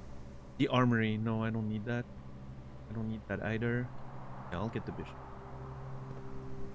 Again, I think at this point I'm ready to try and optimize resources so we can try to freeze them for the next one. Getting a sauna and a freezer seems like it's gonna be the optimal way to end this one. Oh, that's a good one. That's a really good one. Like, absolutely glorious passageway there. Couldn't be better positioned, in fact.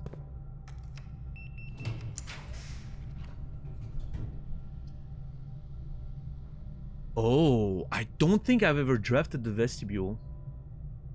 The fake. No, I haven't watched The Expanse yet. I always thought I was gonna read the books first, and then eventually I never read the books. So, I at this point I think I'm gonna just have to watch the show. I've heard some good things. Whenever you enter the vestibule, 3 of the doors in this room unlock, and the 4th one becomes locked. What an interesting phrase and setup. Yeah, I mean, I've never drafted it, so might as well, right? I think getting a new room's always a good thing. Of course, the one we need is the one that looks up, right?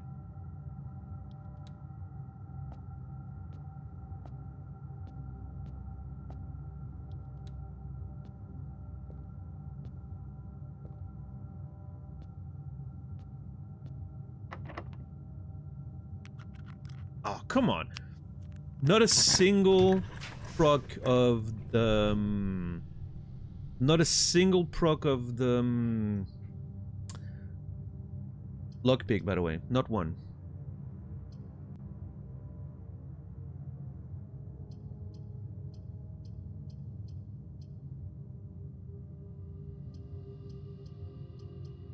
I think I'm gonna put down the solarium here. Might as well. I don't. Or do I? Yeah, why not? We still have quite a few rooms to open, so there could be some value in getting rare room.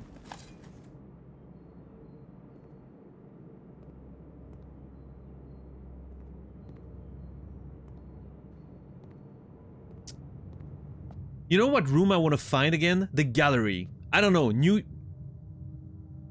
Whenever you enter the vestibule, 3 of the doors in this room unlock. The 4th one becomes locked. That's true. But it does.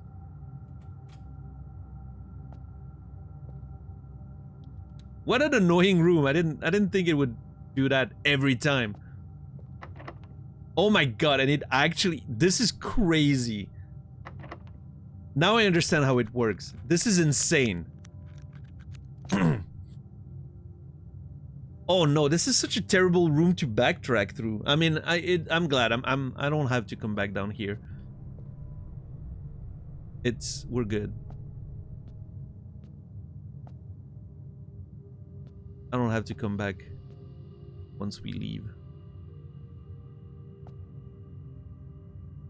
What an awful, awful room.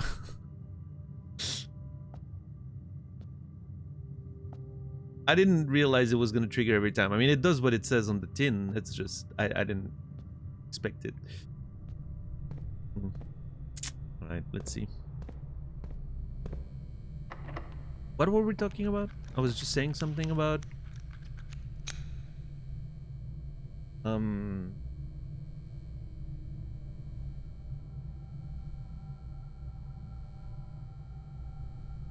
What was I talking about just before this? No, not the Expanse, I don't think. The gallery, yes! New year, new me. I think I'm ready to take on the gallery now. I'm gonna regret those words. Because I have no fucking clue what to do with that room, but... You know.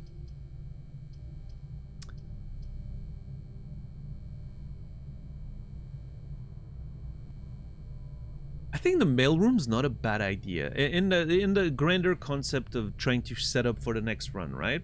I think the mailroom's a good one. Potentially items, right?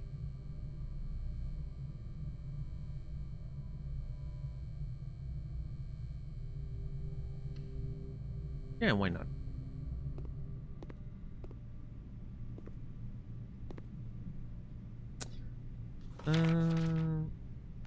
Okay, this one we read. Yep.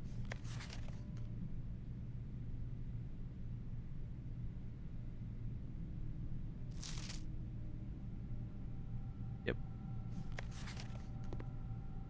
I would really like to see the fucking stamp on that one. I'm really annoyed that we can't look at the stamp. Stamp. See, it didn't.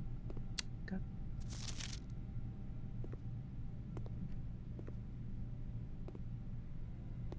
I need to get more letters delivered. They seem to contain interesting hints about some of the puzzles and all that, so maybe that's how I solved the gallery eventually, right?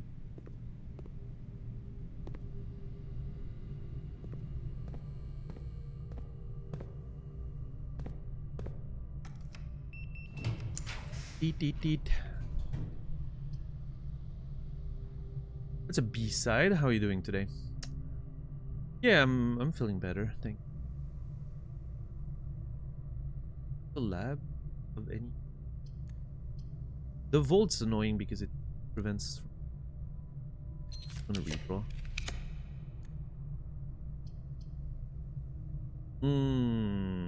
Okay.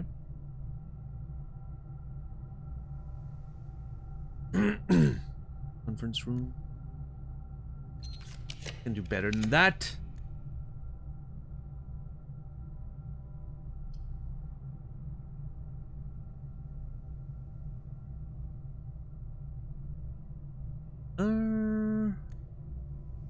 We can do better.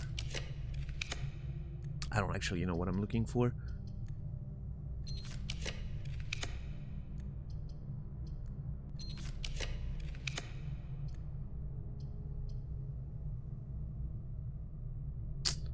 You know what? Why not a music room? There's an actual non-zero chance we might actually find... I was gonna say the secret garden room. We might get access to the antechamber, which would give us... No, I didn't put the quest room down. Fuck! I thought I had the quest bedroom. I don't. I was gonna say it would be nice to raise our allowance, but... Yeah, and I think I put the vault down here. I need to put the vault down. We'll do it now.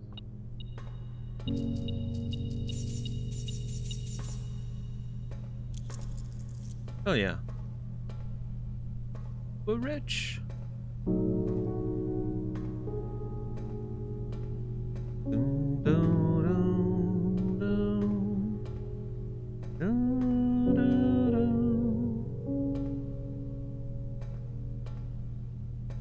Saturday, December 12th. Okay.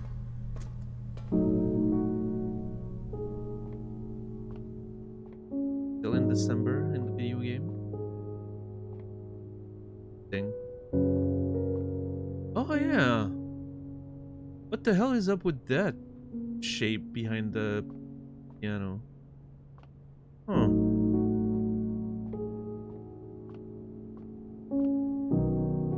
Feels like a space we should be able to access or something.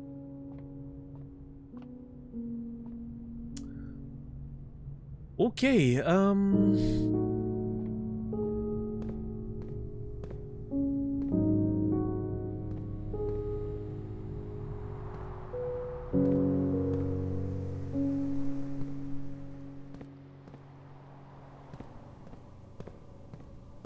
oh, I just spread keys throughout the house, didn't I?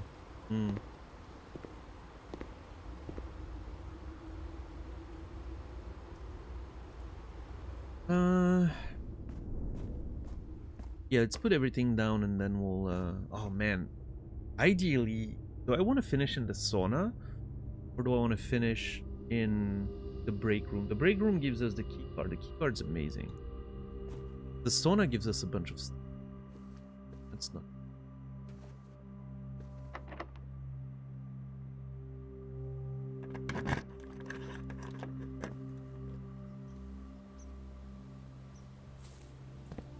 Nice.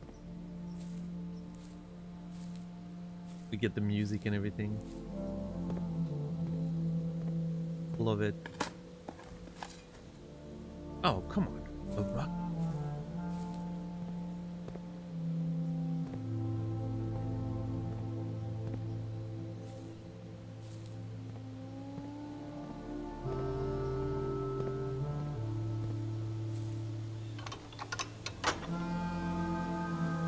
Yeah, this one's inaccessible, but the other one might be.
Okay, this also the secret garden gives us really good space.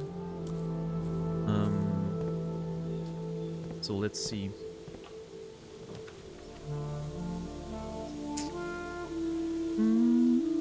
I'm gonna have to solve that chamber of mirrors one day.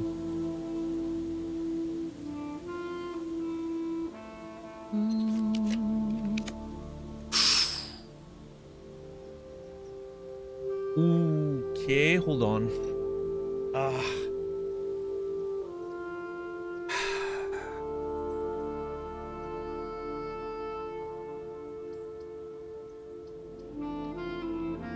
I think there's an argument for it.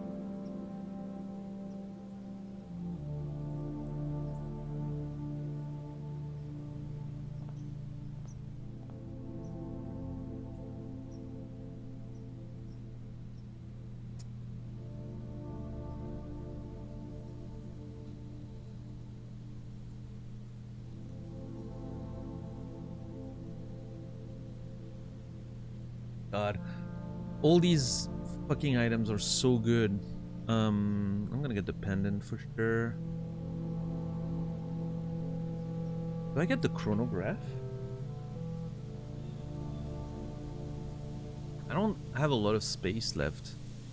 Yeah, it's not worth it. I mean, although if I'm trying to get the sauna and the freezer, it's might help.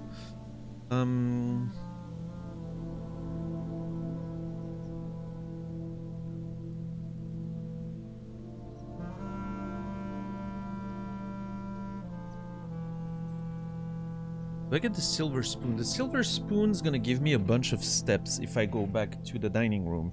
And then what? And then we exchange that with gems?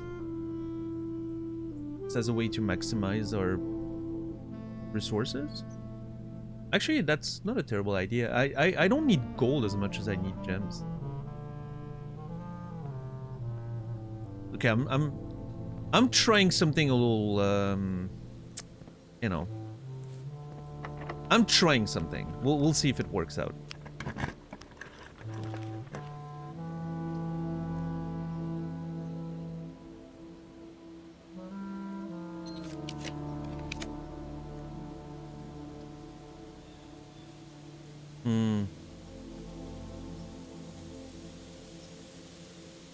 I cannot afford that.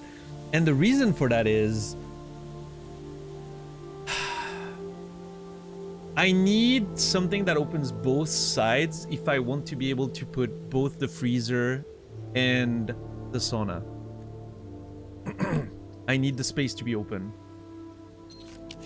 I need a triple room there. Yep, that's what I need. It's not a great room, but that's, you know, it's the kind of room that I need right now. Because I'm trying to do something extremely specific in this scenario. So I can't afford...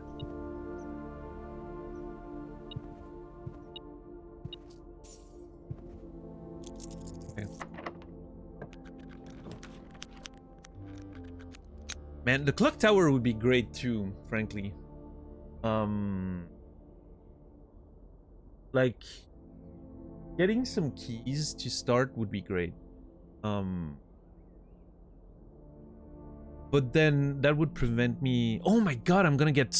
Oh, fuck! I just realized I'm not gonna be able to get everything and the antechamber. Oh, do I pass on the antechamber if I don't... I mean, I guess I can pass on the antechamber. What am I getting? The crown?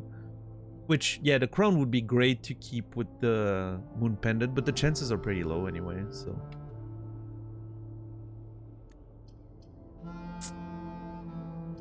Okay, so I think I get the kitchen here, and I know exactly why.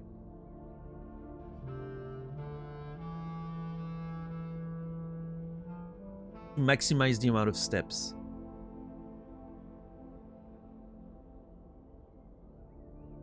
And then convert them into gems. Okay, I'm trying to do something kind of crazy there.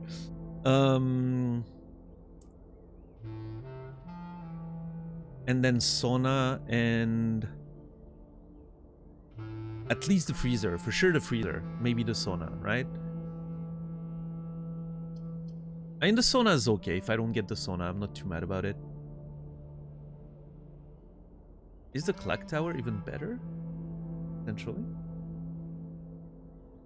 How many keys would that give me? 1, 2, 3 with the freezer. 4. I mean, that's a good amount of starting keys.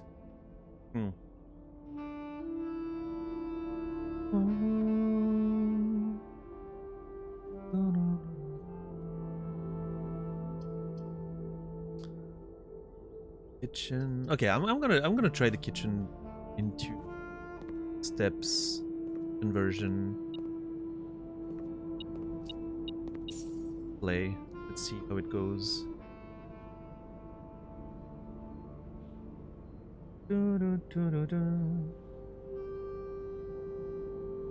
That's so many steps. Holy fuck. Also, I'm gonna get... Oh my god, I'm gonna get so many... Oh boy. Okay.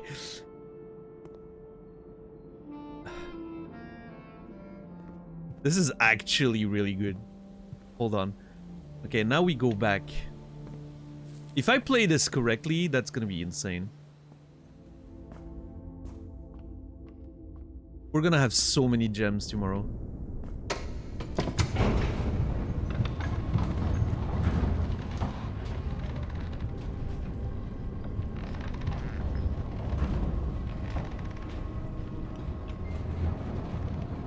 Officially warmed up. Okay, the run's not over.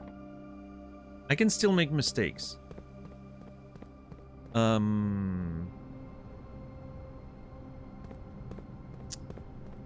And there's a few things that could happen. Because I have a key, a car key. I'm gonna open the car. You never know what kind of item you can find in that trunk.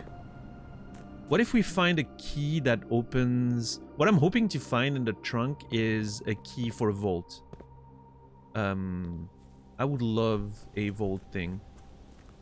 Yeah, what's up, Pizza Steve, by the way? I'm sorry, I was so focused. I read your message, but I didn't say hi. Hope you've been doing well. Thank you for watching the VODs.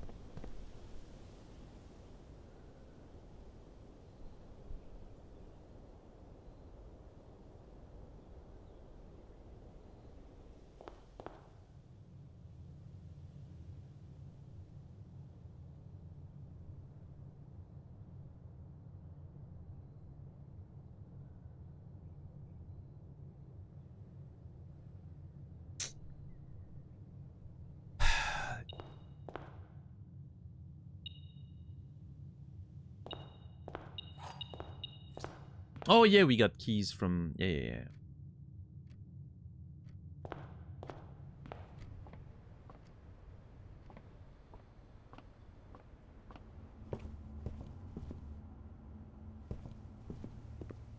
Any reason for me to buy more keys? I don't think. Can't do anything with them, right?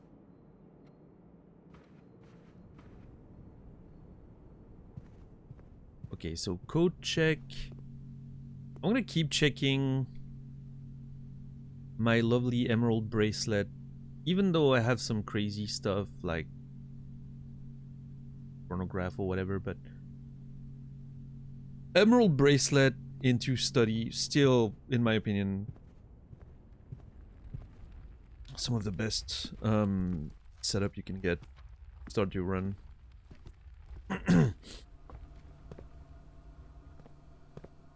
Alright, let's see. Please give me something good.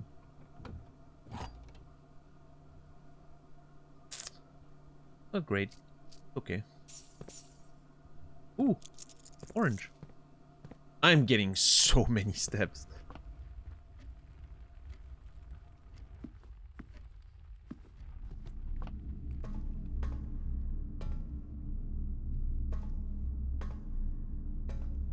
Actually nuts.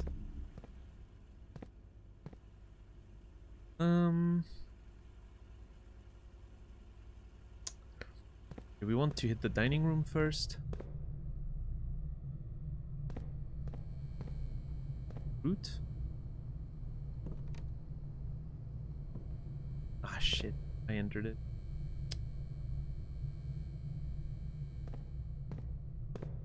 I was just trying to see if there was any food there. Okay. Okay, now we get, I don't know, 60 steps or some shit.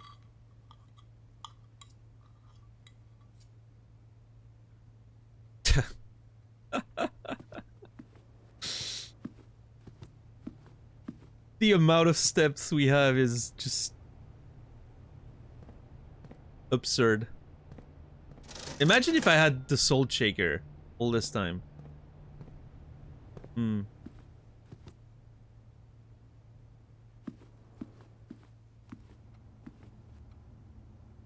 It's so tempting to get in there and see if we have another item, but like a fruit, but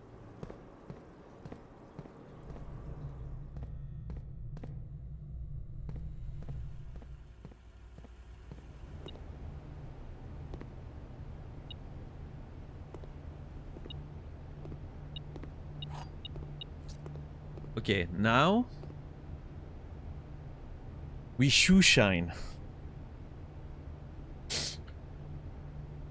Okay, hold on.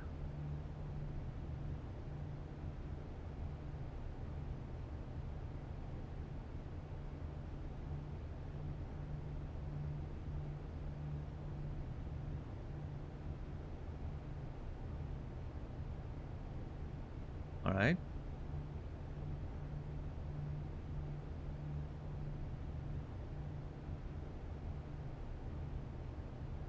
I'm not gonna be able to keep my keys, so I actually like that as a way to conserve my gems.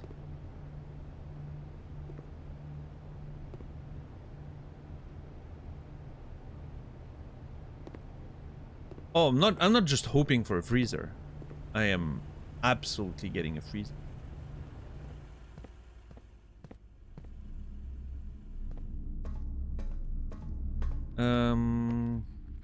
What am I gonna do with 200 gems? Use the combination of the emerald bracelet and the study to literally have all the drawing power I could for.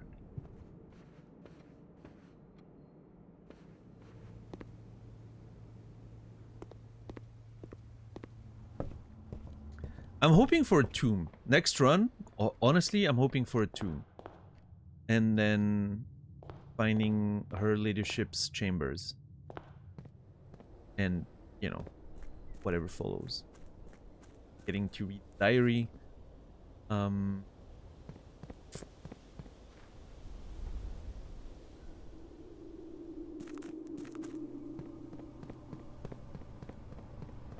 then we'll go from there, I guess.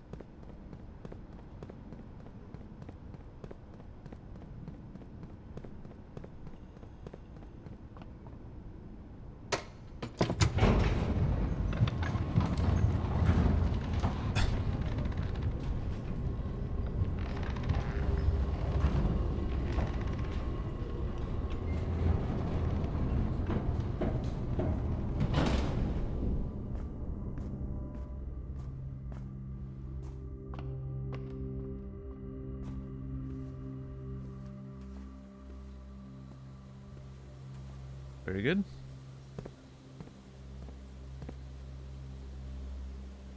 We checked the bracelet.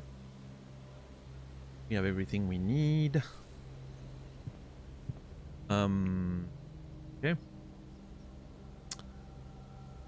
So I'm hoping for, well, I'm getting a freezer here and then hopefully the sauna in the last room.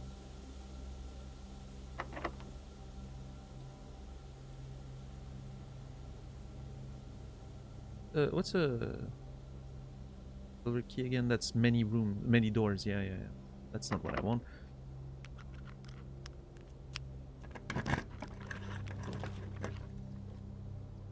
Oh yeah, the break room could be a nice final one too. And the replacement for the sauna.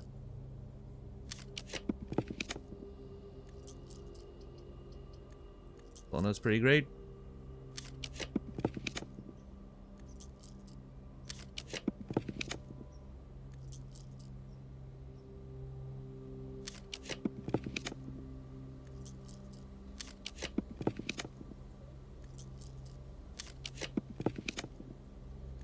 One freezer.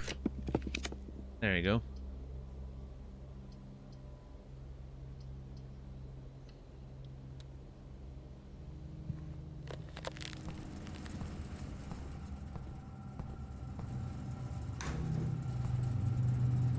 I mean, we had, you know, 8 more rolls with our gems, but I wanted to use as little gems as I could, just for the sake of, you know, saving as many as possible. Alright, so what do we need for this? I mean, the sauna would be great, the clock tower is fine, the break room's fine.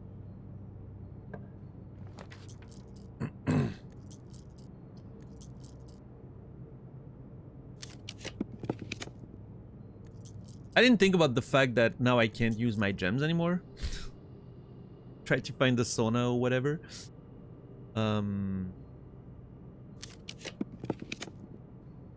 That's a bit of an annoyance that I didn't think about. I can redraw. I can rewind for the foyer if I want to.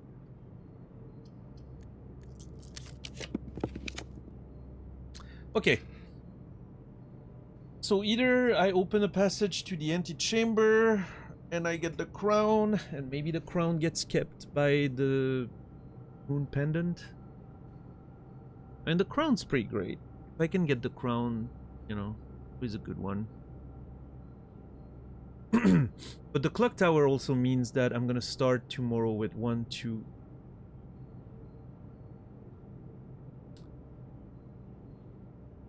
4 keys. Just, you know, 4 keys right from the get-go. It's a pretty good start, right?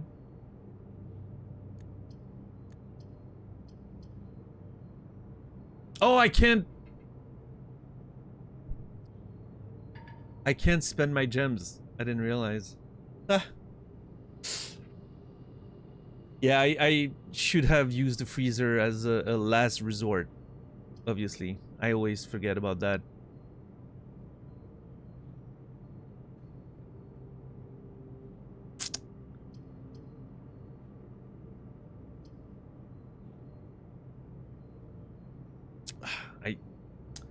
I mean, it makes... I should have actually... what I should have done is I should have kept my bracelet and only...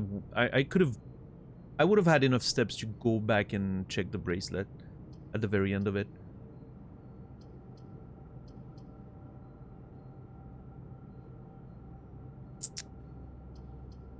Well, it's fine. I do get to maybe have the crown tomorrow, which, you know, I think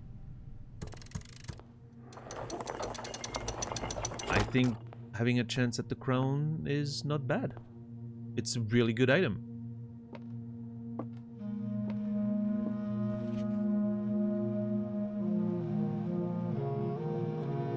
So yeah, if I can, you know, if the moon pendant gives me the crown tomorrow, not gonna be upset. Derusting? I mean, I would have always made that mistake. I think I'm also getting, you know, I'm so used to having the bracelet.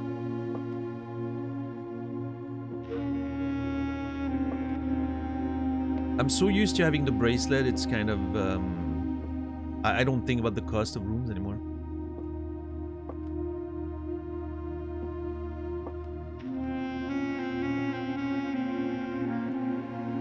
God, I missed that music.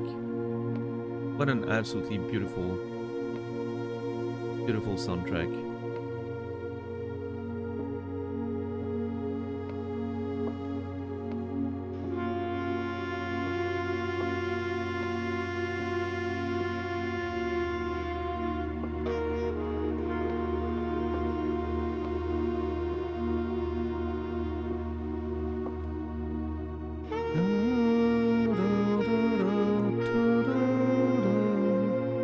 I mean, okay, next run, we're starting with 177 gems, and with the allowance, 106 gold coins. That's gonna be pretty insane. you ask me. So I wonder. This is the same little thing that's on the gallery thing, right? It's a little card thing with a rose and a fucking apple. Makes me wonder if I'm supposed to understand something with this. Like if this is like a hint.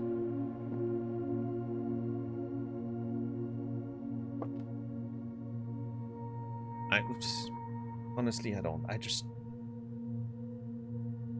What am I supposed to understand from that? I need to watch the. I need to grab the gallery again. Look at those things again.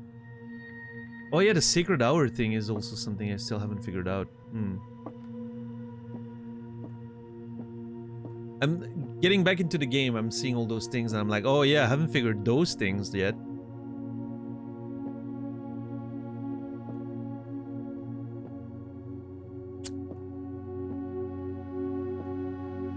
It's a whole lot of things.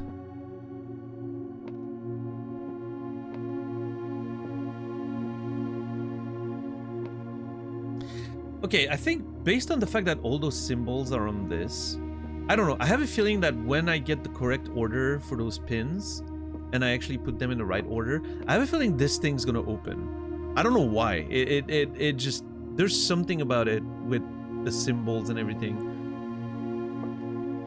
I feel like this thing's gonna open. It's gonna be like a secret passage to something. I don't know. Maybe not.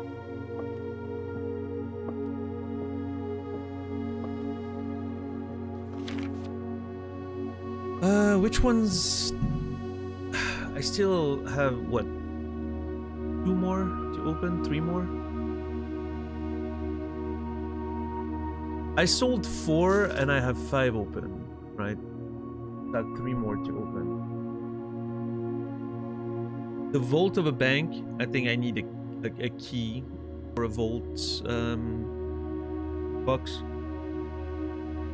Among the clocks and the king on his throne. I think those are the 3 that I haven't sold yet.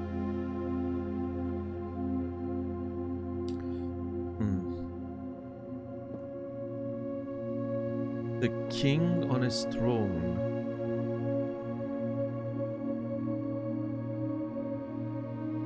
Oh, could it be something in the master bedroom?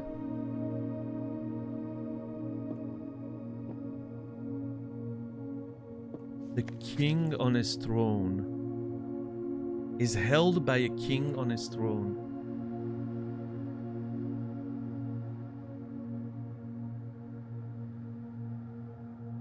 Like the king's room is the master bedroom, right?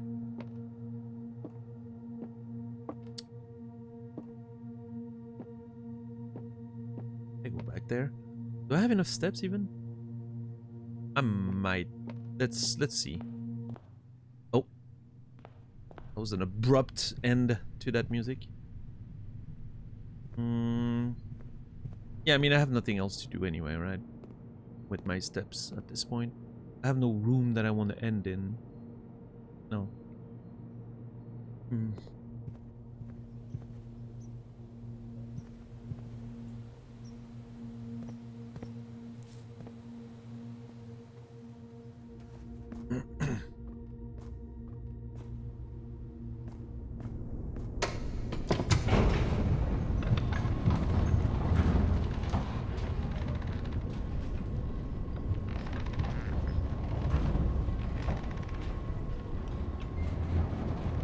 King on his throne. Held by a king on his throne.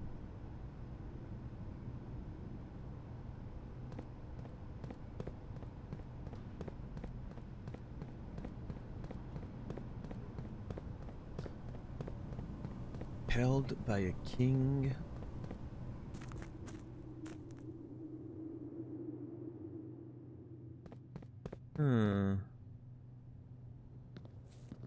Oh. Check that master bedroom. There. Oh god.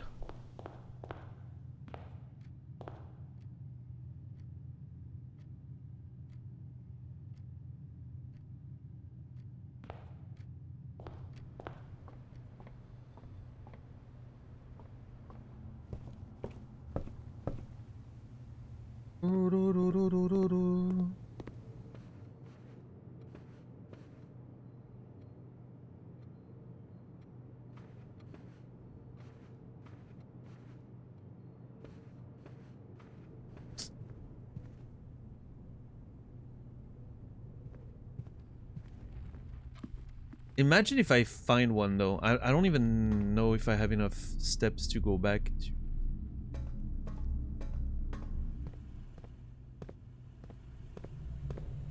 where I need to be. If you know, assuming I even find something, right?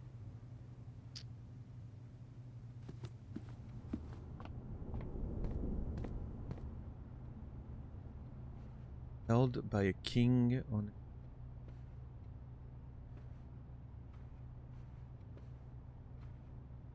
Wait, is that not the king's room? There's no. I'm not seeing a king this piece. Oh, maybe I was wrong. Hold on. Which one was the king again?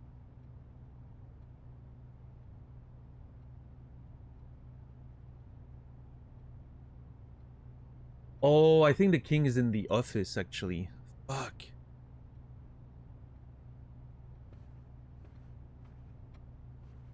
Yeah, the study is the queen and the king is the office. For some reason I thought it was the master bedroom.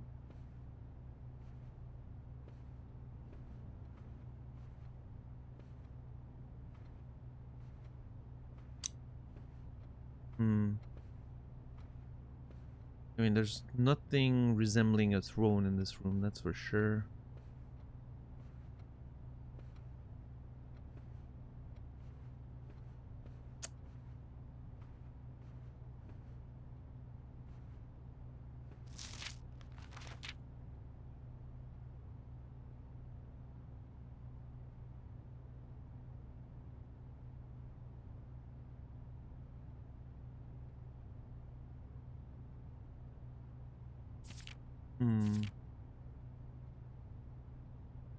Held by a king on his throne.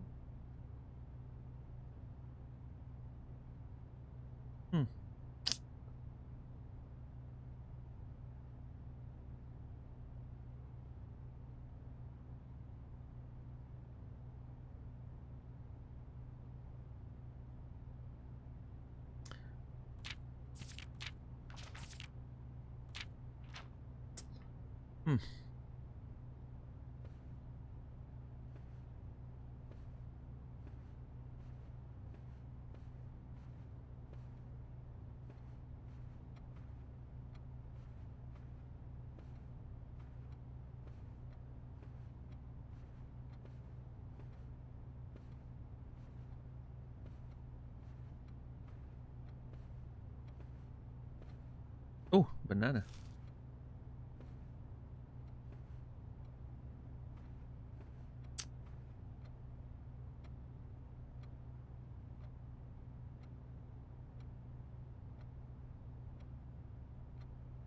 Let me go back to security and at least check the inventory.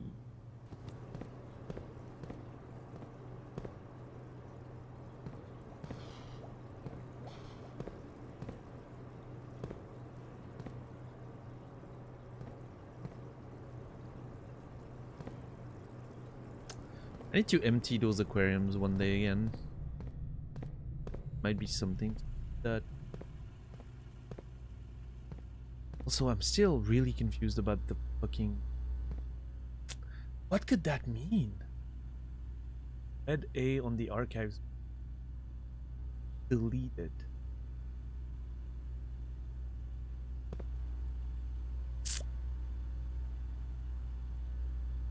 Huh.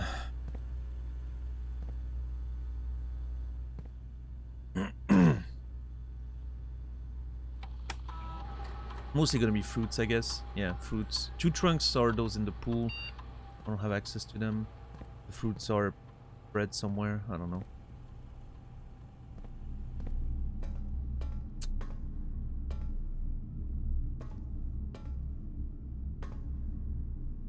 What's up with...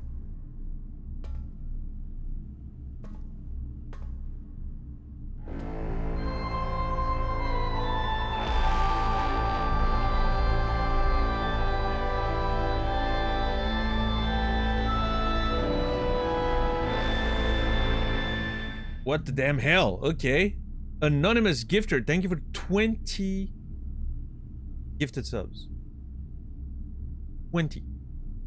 Thank you for taking advantage of the discount. And everyone who got a sub, enjoy the ad-free experience.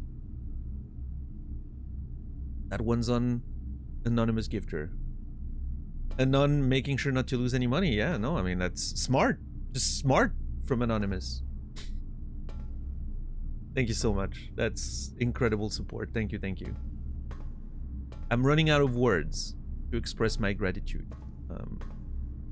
So I'll just say thank you.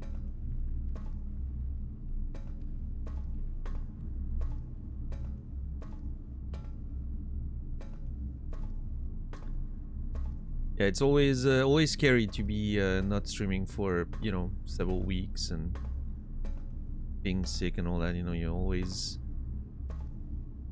always a bit scary when your revenue is directly linked to the amount of work you do, right? I'm sure many of you understand that. It's nice to feel welcome. Thank you very much. Nice to feel welcome back.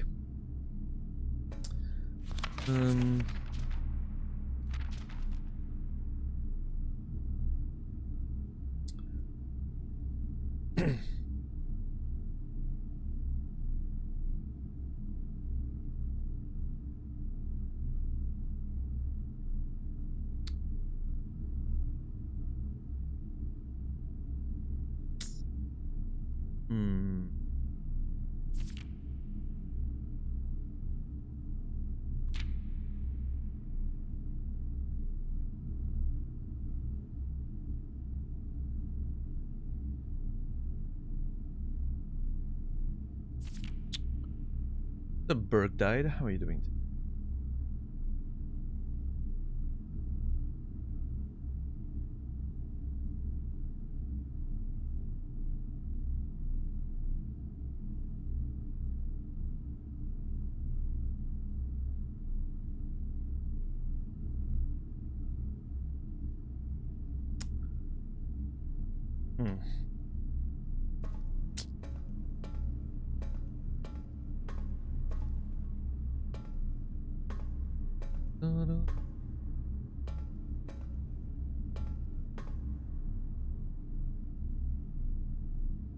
Yeah, I don't know. I feel like there's something that I'm missing.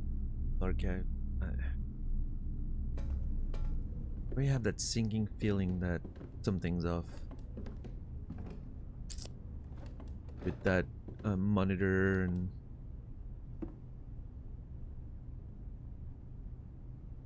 Oh, she's wearing the emerald bracelet. I've never noticed that, I don't think.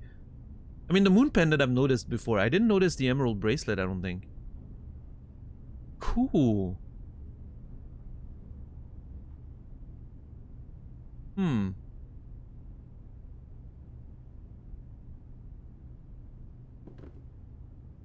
I wonder if that was a way for, you know, based on the rules of the items, if the emerald bracelet was a way for her to not have to,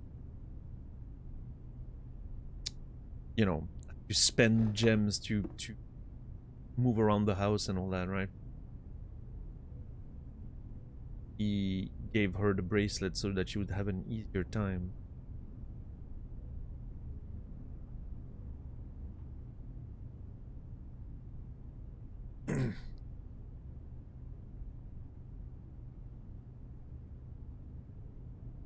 I mean, okay, I don't know if that picture, because they're standing on the platform that has the elevator that leads to like the chessboard room and chess piece room and all that. But he's pointing at something. Makes me wonder. There's something. I'm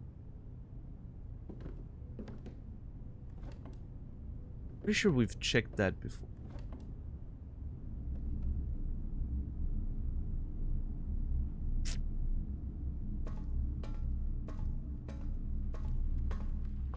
It's interesting though, coming back to the game after a couple weeks, how sort of my look at the elements of the game feels sort of refreshed a little bit, if that makes sense. Like I feel like I'm looking at things that I may have once looked at and then just kind of forgot about. I'm looking at it again with like a renewed sort of interest.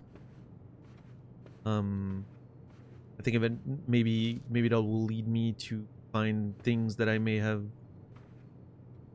sort of missed because I stopped looking at them with the same sort of attention. We'll see, maybe not. There's also a chance that I've simply forgotten about things, but eventually we'll see them in my notes, so it'll be fine. But yeah, like I feel like I'm looking at everything with sort of a renewed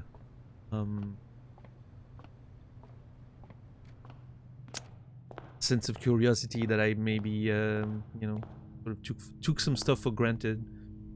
After seeing them so often, not really paying attention anymore. I feel like I need that to happen to me, yeah. I mean, it would make sense, sort of, right? I think there's...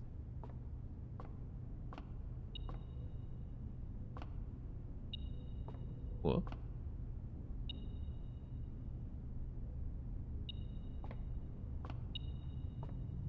Oh! Banana! And a key that I'll never get to use.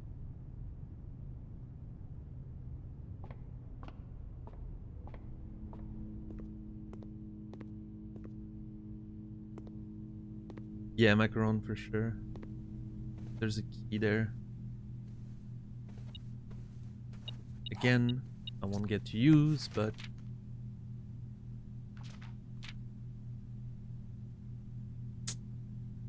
King on his throne.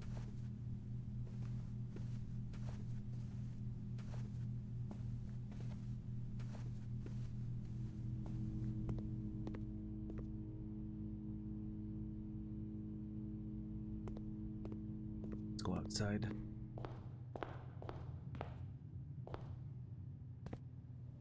Did I...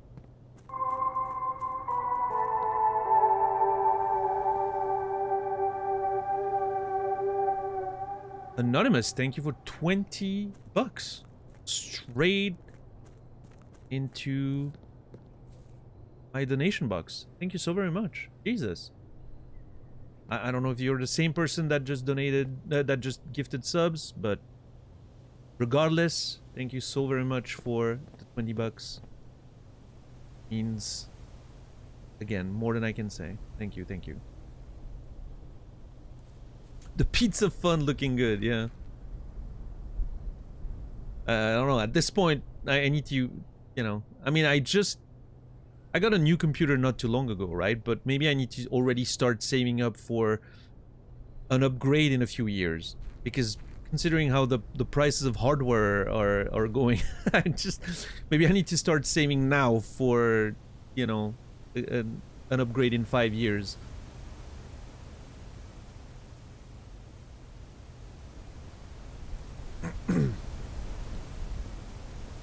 Apparently, so we know like the price of RAM was going up, but apparently now it's what is the new thing that's gonna shoot up?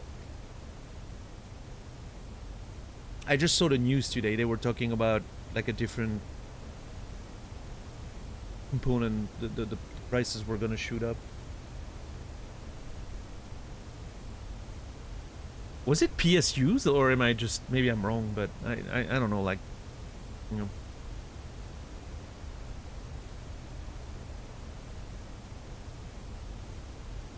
Power supplies, yeah, I'm right, right? That's it. That's the news I saw. I mean, the GPU prices, I think, is because of the RAM, right? But like apparently, yeah, apparently PSUs are gonna start being priced higher because of a shortage of units. Yeah, man. On the plus side, I think that means I think like Sony, for instance, decided to you know, postpone the PS6 sort of production because obviously, you know, too expensive. So that's a sort of a plus, I guess. I don't know. Hardware lasting a little longer on the console front, which might slow everything down a little bit. I don't know. at this point, I'm okay with everything sort of slowing down. I don't think we need the acceleration to continue, you know? When it comes to like sort of like graphics and all that, because obviously that then requires new hardware and sort of like a vicious cycle, right?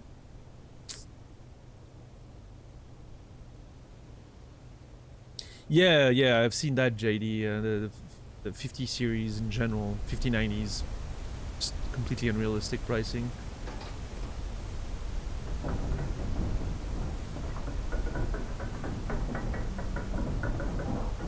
Yeah, gnomes. Yeah, that's kind of what I'm thinking about. Is the risk now is that they're using this sort of bubble to raise the prices, and then when the bubble bursts, they're gonna be like, yeah, man, those prices are fine. Like it's the strategy of using an excuse to raise the prices, and then when the excuse goes away, you just keep them there, right?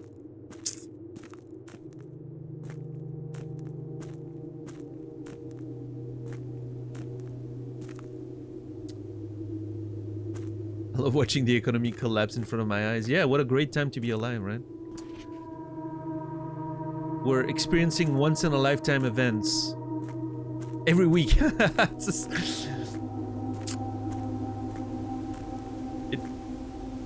What a time to be. Hey, we're experiencing several lifetimes. I mean, I'm sure there's a bias, of course, right? Like, the historical once-in-a-lifetime events we remember from the past is because those were, like, those events survived the filter of time.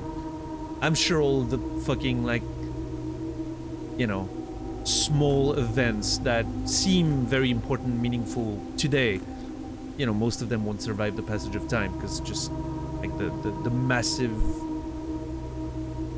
you know, civilization-altering stuff is the one that's gonna be remembered, and all the other stuff's just gonna eventually disappear. You know, it's just gonna be forgotten, I'm sure, even though it seems very important today. But also, I think a factor is like the way information travels is very different, right? I'm sure not everything was recorded so extensively and permanently as it is now, even like 100 years ago, right? So I think that also sort of makes everything feel more memorable, if that's the right word, I don't know, but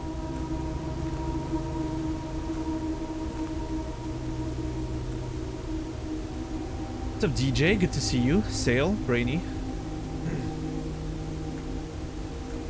So yeah, I'm thinking back to the game. The picture was showing Herbert pointing at something in the horizon. I think it could have been those ruins, but I don't know. I think my boss used AI to write my performance review. That's so funny. A little sad, but funny nonetheless.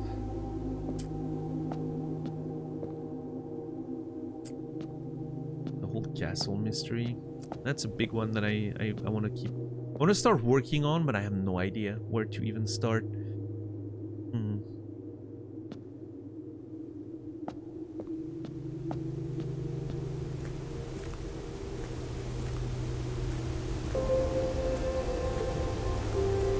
Yo, Archeesy, thank you for the tier 1, 25 months. Appreciate you. That's also something that eventually has to open, right?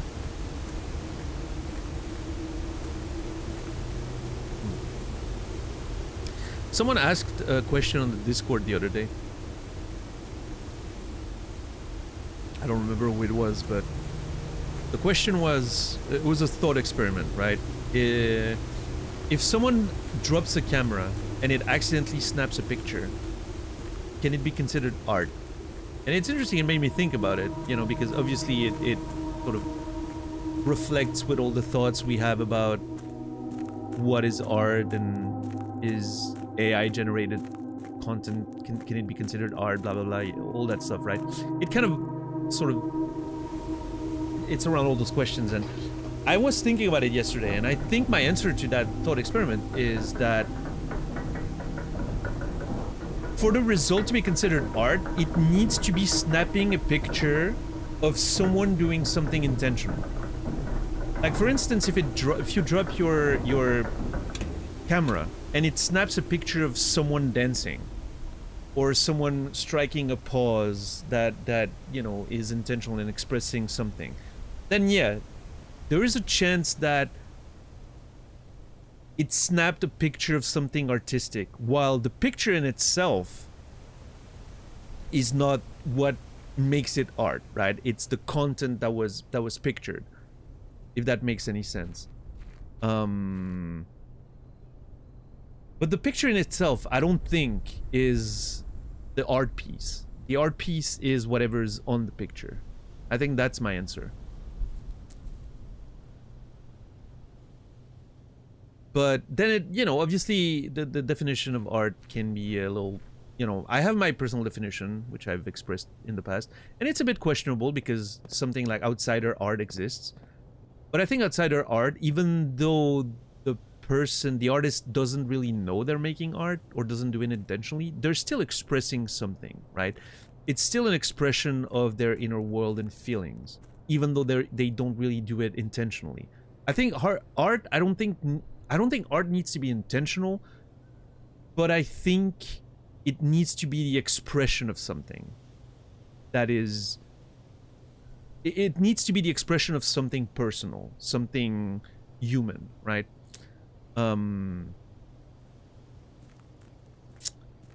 At least.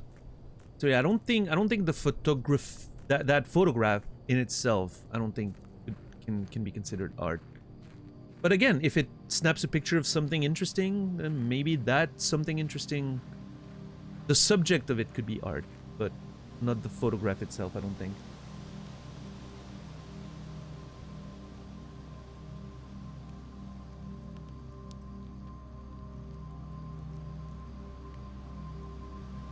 I think the intention of the person dropping the camera, well, I mean, the thought experiment said accidentally, right? It's not like if you drop your camera intentionally in, you know, with the intent of taking an uncontrolled picture, that's completely different. That can be art, yes. But the thought experiment really emphasized the accidental nature of it, right? It's not an intentional thing.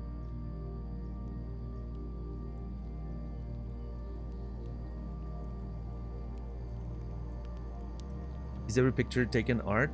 I don't think so. I don't think so either. I don't think if I'm you know, if I'm snapping a picture of my food because I want to send someone a picture of my food, I don't think I'm making art, right? There's no artistic intention behind it.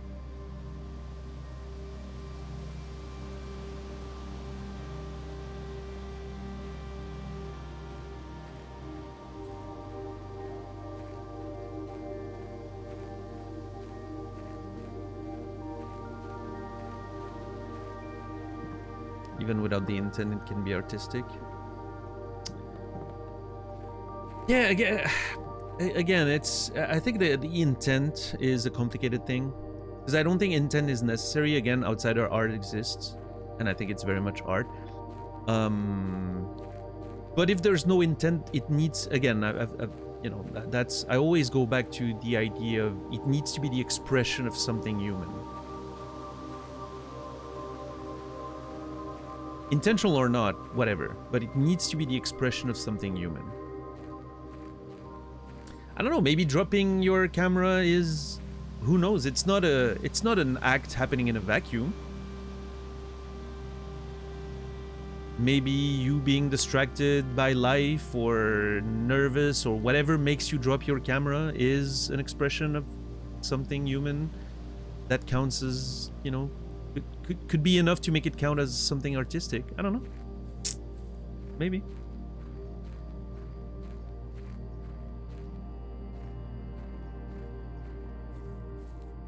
Yeah, maybe so, Macaron, yeah. Oh.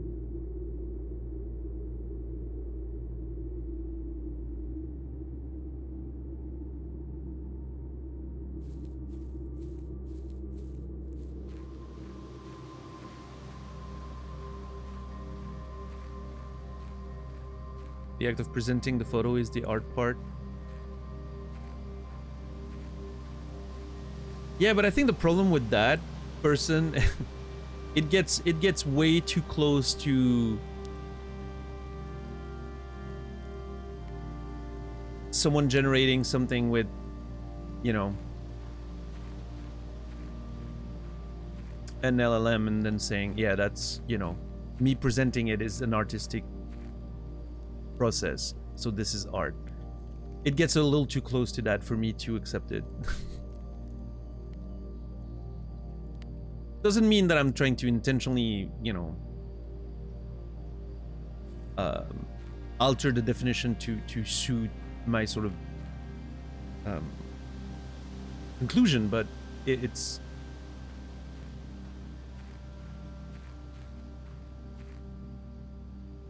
I think there's a little more to it than that.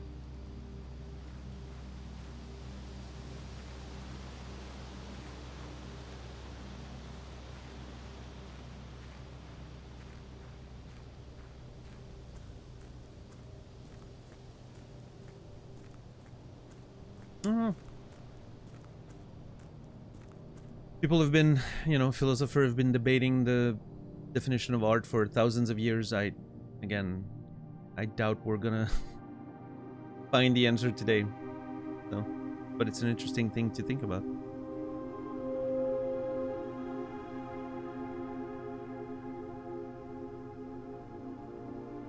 I still have no clue what the fuck that is.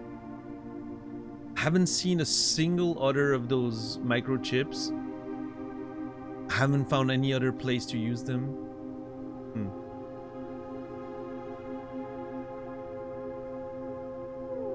Isn't art subjective? I mean, what are we talking about? Like, the appreciation of art is subjective. I don't think the definition of art needs to be subjective. I think we, as you know, as a civilization, have failed to properly define it yet. We failed to find a conclusive definition of it. Doesn't mean it's not objective. It's just we haven't found the answer yet, right? But I don't think that makes it by nature subjective, right? To give an example, we don't understand quantum physics doesn't make it subjective, right? We just haven't figured out how to express them yet.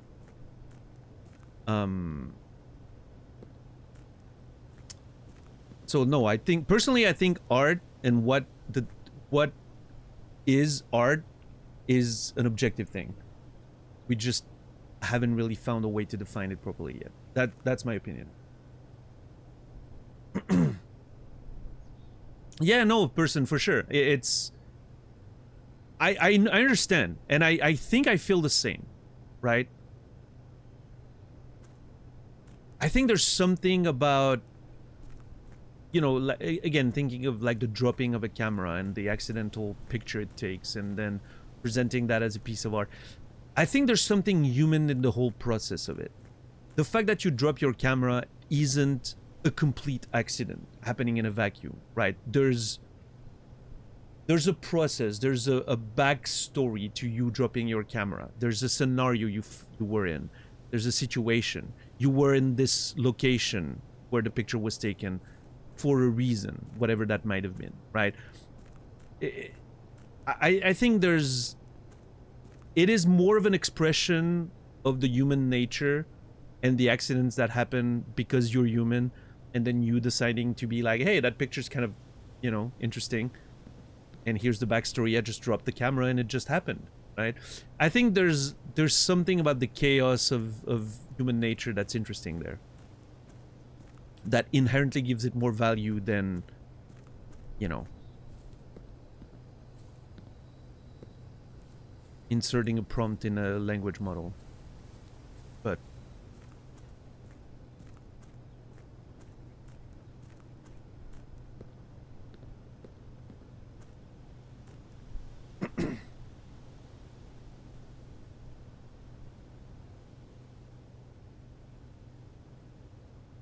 everything is subjective. Everyone defines what is art for themselves. Doesn't mean there's no point in discussing a definition. Yeah, I mean, I don't know. Is everything subjective?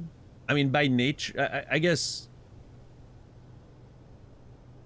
we can only know how we experience something. There's no there's no empirical proof that everyone experienced life the same way. So yeah, everything is subjective by nature, I guess. But at the same time, I don't think it is, right?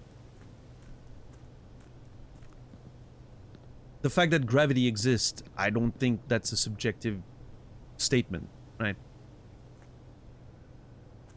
To you know, go with the laws of physics, but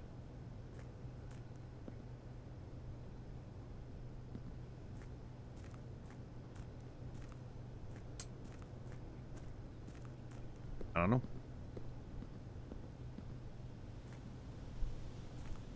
I think I stand by the idea that I think the definition of art has to be objective.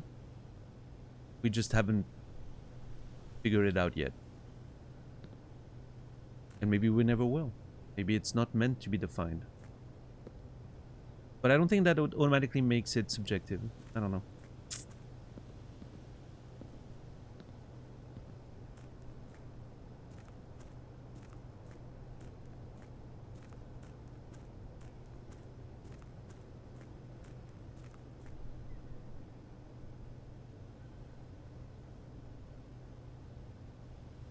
Definitions being objective kind of helps create some shared reality.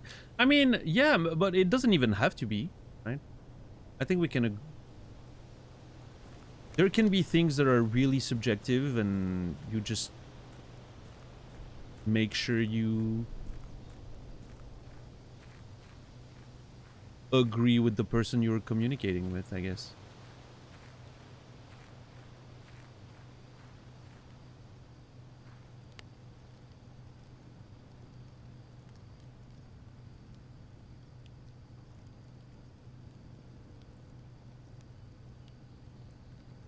Cannot call a painting art as the words artifact and artificial light. The thing made is a work of art made by art, but not itself art. The art remains in the artist and is... Yeah, I think I do agree with some with that in part. I don't know if that's exactly what that person meant, but for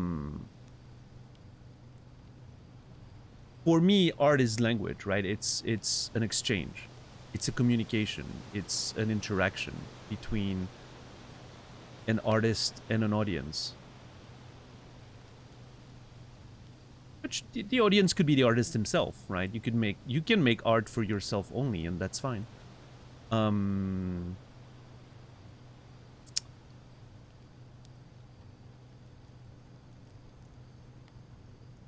But I think it does include a process of communication.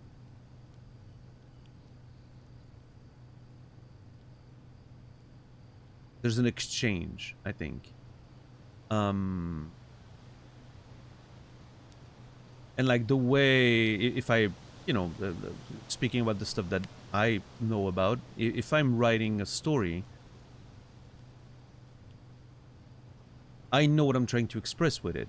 It might be perceived in a different way that I intended, but that's part of sort of the, you know, that's the subjectivity. That's when we say art is subjective. It's the understanding of art, not the definition of it, but the understanding of it, the interpretation of the actual art itself, right? It's the sort of the interpretation of the message. That's what's subjective.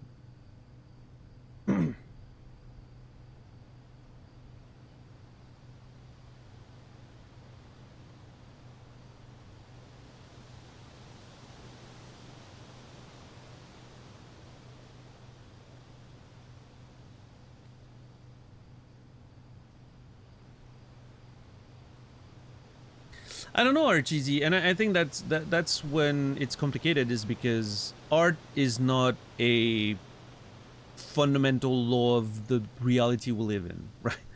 Unlike gravity, art didn't exist before we did. We invented it as humans, not intentionally, I don't think, but We came up with it. It only exists in the context of our existence, right?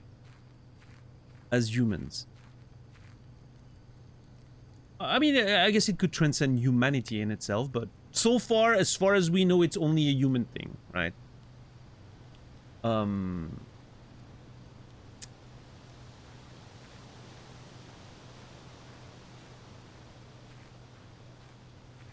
So obviously that's a bit different. There's no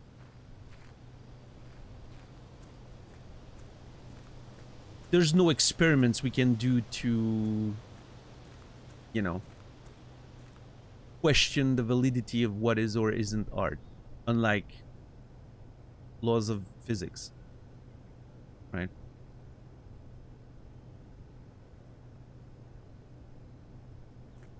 So yeah, maybe that in itself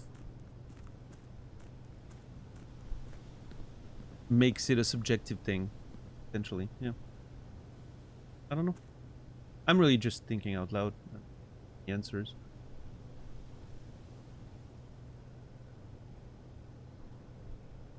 Is any noise I make music? Well, not necessarily.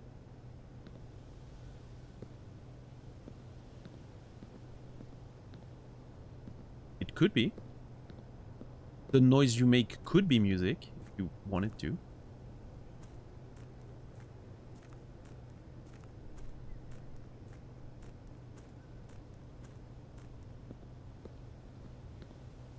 Who's to decide? You. As the artist.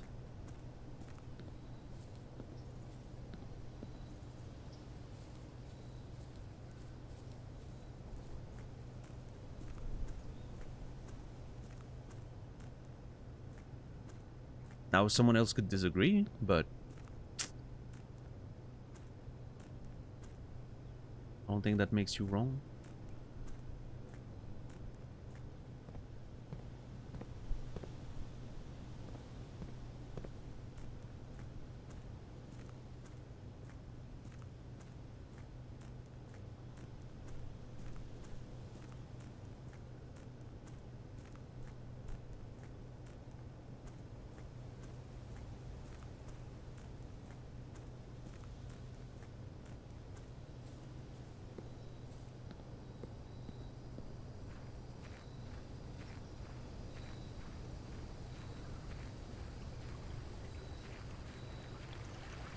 I think those what do you call those things? Bird bath or whatever? Those little things feel like I haven't found any use for them yet. Hello Shay, good to see you.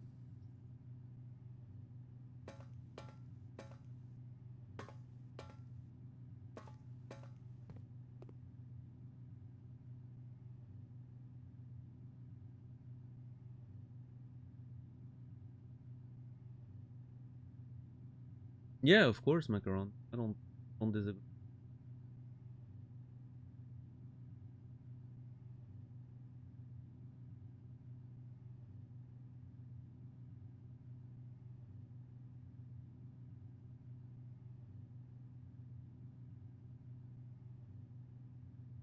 I I heard something. I was watching a video yesterday. I don't remember her name. It's she's a young like astrophysicist that makes TikToks. And I watched a couple of her TikToks, and one of them was super interesting. She was talking about quantum theory and Schrodinger's cat, right? And why there's something that quantum physicists can't really reconcile with right now in quantum physics, which is like the notion of the observer. You know how there's the superposition of the cat being potentially alive or dead, and you don't know until you open the box, and it only becomes one of those two things when it's observed. And the point she was making and why it gets complicated is what happens if I open the box and you're standing behind me and you don't see the box. And I don't tell you what's happening. Now, the cat's not in the box anymore. I opened it. It's been observed. The superposition doesn't exist anymore. The cat is now either dead or alive. But the observer that's behind me, the person that's behind me, doesn't see that. From their point of view, the superposition still exists. And that's so fucking weird to think about. Because who determines when the superposition stops, right? How do you decide? And, you know, why does it arbitrarily becomes a human observer that, you know, opens the box and looks at the cat? Because well, yeah, that's the thing, Brainy, but when the cat was in the box, even though I couldn't observe it, the thing in the box was still the same, right? It makes you question that notion of the observation a little further, right? It's not as simple as you need to open the box and then the superposition disappears. It becomes so interesting to think about, well, what about the other observer? I don't remember the name of the thing. It's like someone's friend, I think, is the name of the sort of paradox.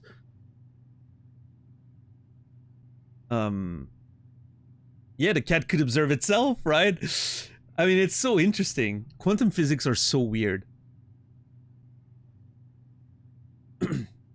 And obviously it's just a thought experiment, and, you know, plenty of people think even like superposition itself makes no real sense because it doesn't really exist. Like, I mean, it, you know, doesn't have any actual like value in the physical world. But it goes back again to the idea of like, what, you know, a tree falls. Exactly, I was gonna go there. A tree falls in the forest, nobody's there. Does it make a sound? I don't know.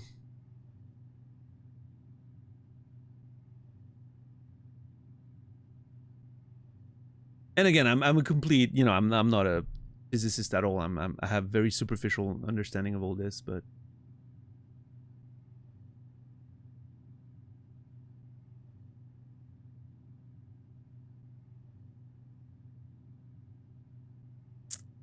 really interesting. Also, she was expressing something about the nature of time and how you could think about the idea of time as the only reason why time goes forward from our perspective is because there's an infinite potential futures at any point, right? Right now, any point forward in time has an infinity of potential, like, you know, potential paths. The past only has one because it happened, right? So from my point in time right now, I have an infinity of futures. I only have one past, which means statistically, the next moment I'm going to experience is going to be one of the future ones. That's why time goes forward. Because there's no chance I'm going to re-experience what I just experienced, because it's one in amongst an infinity of options. So, you know, the probability of me re-experiencing the same moment, therefore going in the past, is microscopic as opposed to, you know, the infinity of futures.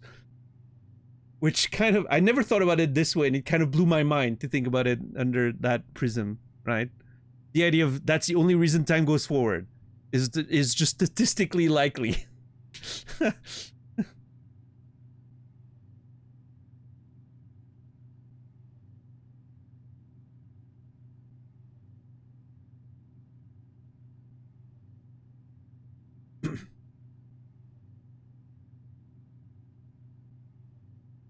Yeah, DJ, I need to watch Tenet again. I haven't seen it since the cinema.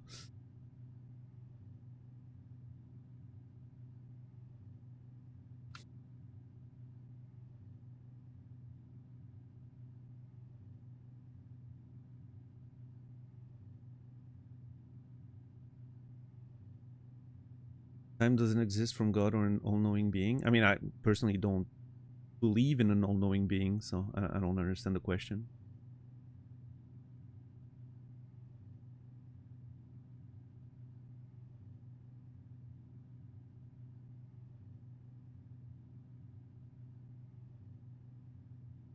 Too much of a determinist to think there are infinite futures.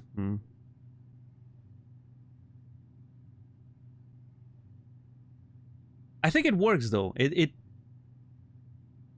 because not like all of them.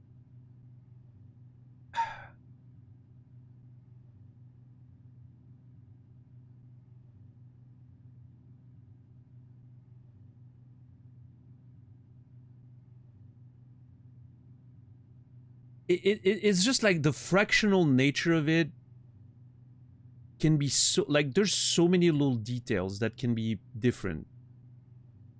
That an infinity of futures doesn't mean they're that different, but they're still infinitely, you know. It could be to give you an example. There's an infinity of futures just in the position of my right hand, right? The next moment of my existence, my right hand could be in so many different positions and shapes. That alone is enough to create an infinity of futures.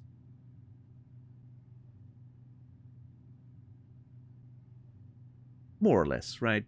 No, because there's a finite amount of space my hand could... But you get the idea, right? And I think that sort of... I understand the idea of like determinism in the sense that in like the broader strokes of what's possible or not, right?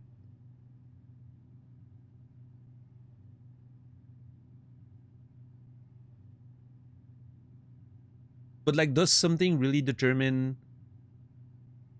which position my hand's gonna be in a second? I don't know.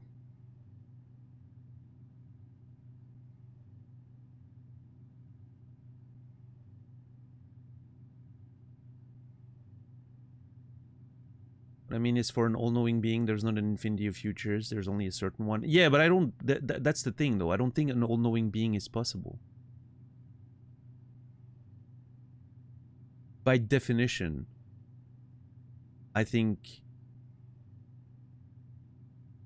By definition, a being experiences existence from a... You know, like a unique point in time. I don't know. Maybe that's a human way of looking at it. I don't know. Maybe that's too limited.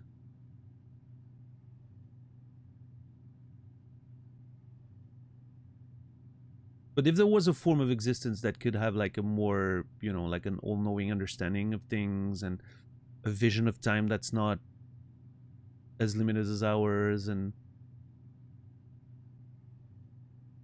that reminds me of, isn't there something in Arrival about that? Like the way time is experienced?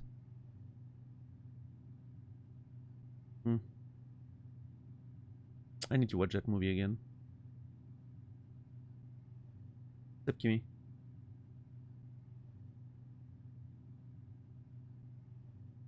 What's up, Dax?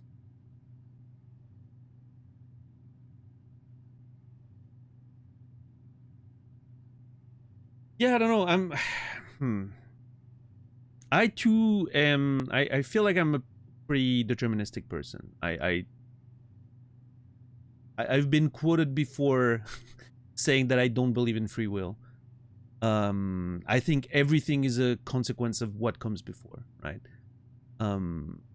Which...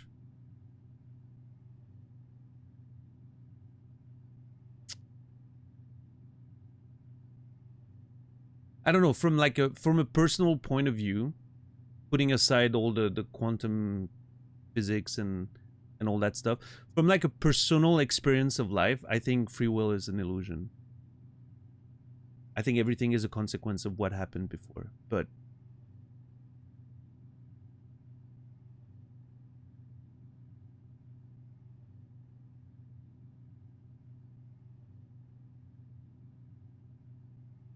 I don't know. I'm not, you know, I'm not married to that point of view.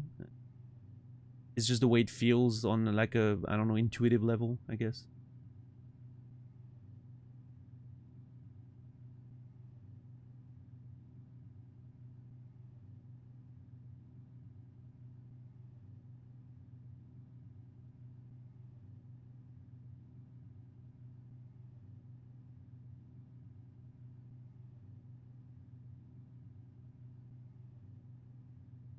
Yeah, I need to read more about that, Enkthar. That seems interesting. What's up, Mancini? How are you doing today?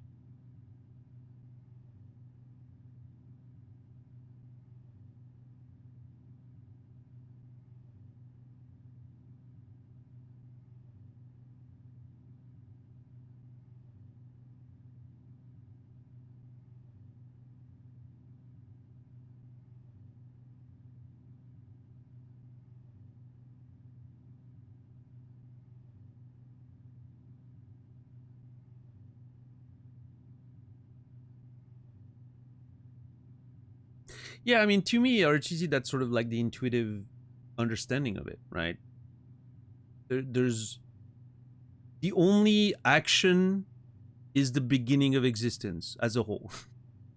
That's the only action, even if even there is one. Did existence start existing at some point? That's debatable, right? Which is hard to understand and conceptualize, but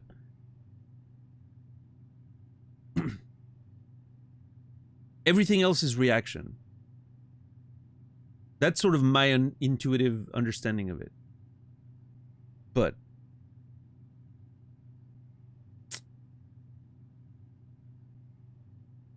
apparently it's not that simple, right? So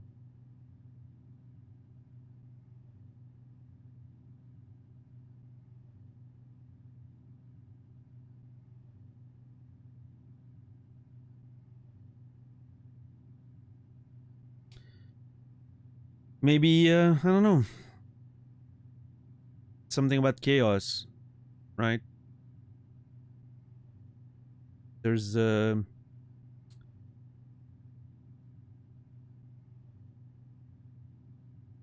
it's just hard to know if the stuff that appears unpredictable is just because we don't have the understanding of the bigger picture. We don't see all the small details that make things behave the way they do, or if it's just because it's unpredictable, actually unpredictable, right? But apparently, I need to read on that double slit experiment. That seems like it answers some of that, at least.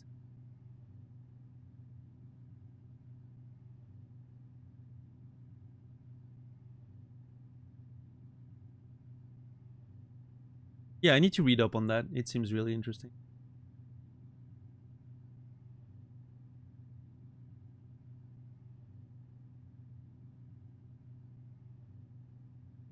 I don't know. Again, I'm you know, my understanding of physics and all that stuff is extremely superficial. I have an interest in it, but I really don't have much knowledge. So obviously, you know, take whatever I say with you know, a very heavy grain of salt. I don't know what I'm talking about. I just find it fascinating. Um, but yeah, I don't know.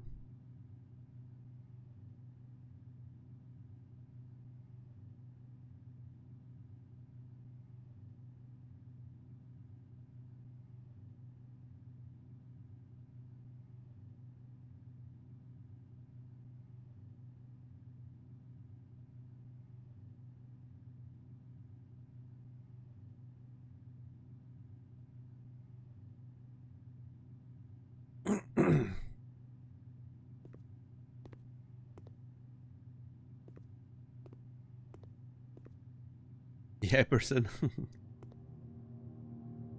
Mm. Oh, we could have had music this whole time. I didn't know what the music that wouldn't start. I wasn't deep enough in the bunker, apparently.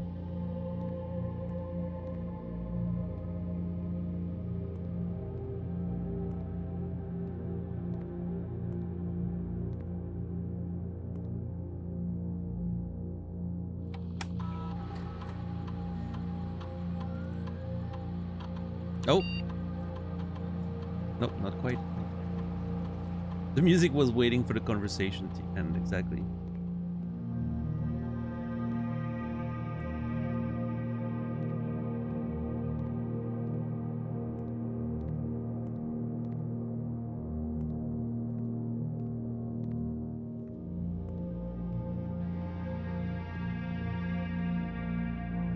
All right, well, I mean, I think that's as much as we can squeeze out of this run.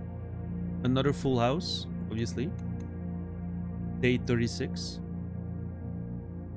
Not a lot of progress today, but a good setup for the next one. Hopefully we can find a tomb in the next run. I would love that. I do want to read that diary. It's been a while since we first found it. So I would love to do that now.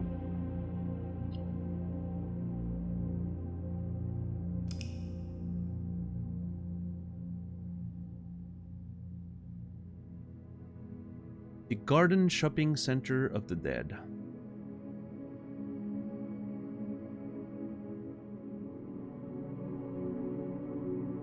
Yeah, lots of dead ends today. Obviously, we had Draxus. Alright, well. Another completed run. I think that was, for a derusting run, that wasn't too bad, right? I mean, not, you know. Nothing too impressive today, but I think a good little derusting run. Good setup for the next one. I think this is a great place to call it.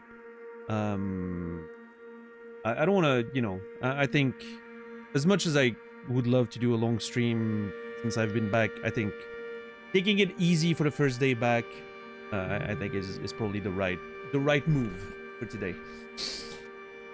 I'm gonna go rest a little bit. I need to make myself some tea. I can feel like, you know, I've been talking a lot, so I'm a little, yeah. But I'll be back tomorrow in about 20 hours, 7 p.m. Central European Time, 1 p.m. Eastern, 10 a.m. Pacific, for more Adventures of Blueprints. I'm so glad to be back at it. I hope we can solve, you know, the remaining mysteries of this video game in a timely manner. And then eventually, you know, we have plenty more games to play. Silk Song's the next big one. But yeah, lots of games for 2026. So yeah, thank you everyone. Thank you for the huge amount of support tonight. So many gifted, so many, you know, so much generosity. Thank you to all of you for being here for this, you know, this return, this new year. I was, you know, I wish I wish I hadn't been sick and we could have had a lot of good streams around the new year and all that, but such is life. You don't always make those decisions, right? I think I'm glad that I took the time to rest properly and all that. I think working through it would have probably been terrible for my overall like mental health and all that. So I'm glad I made the right decision for myself, and thank you everyone for welcoming me back today. It means a lot. Yeah. That's all the yapping I'm ready to do today.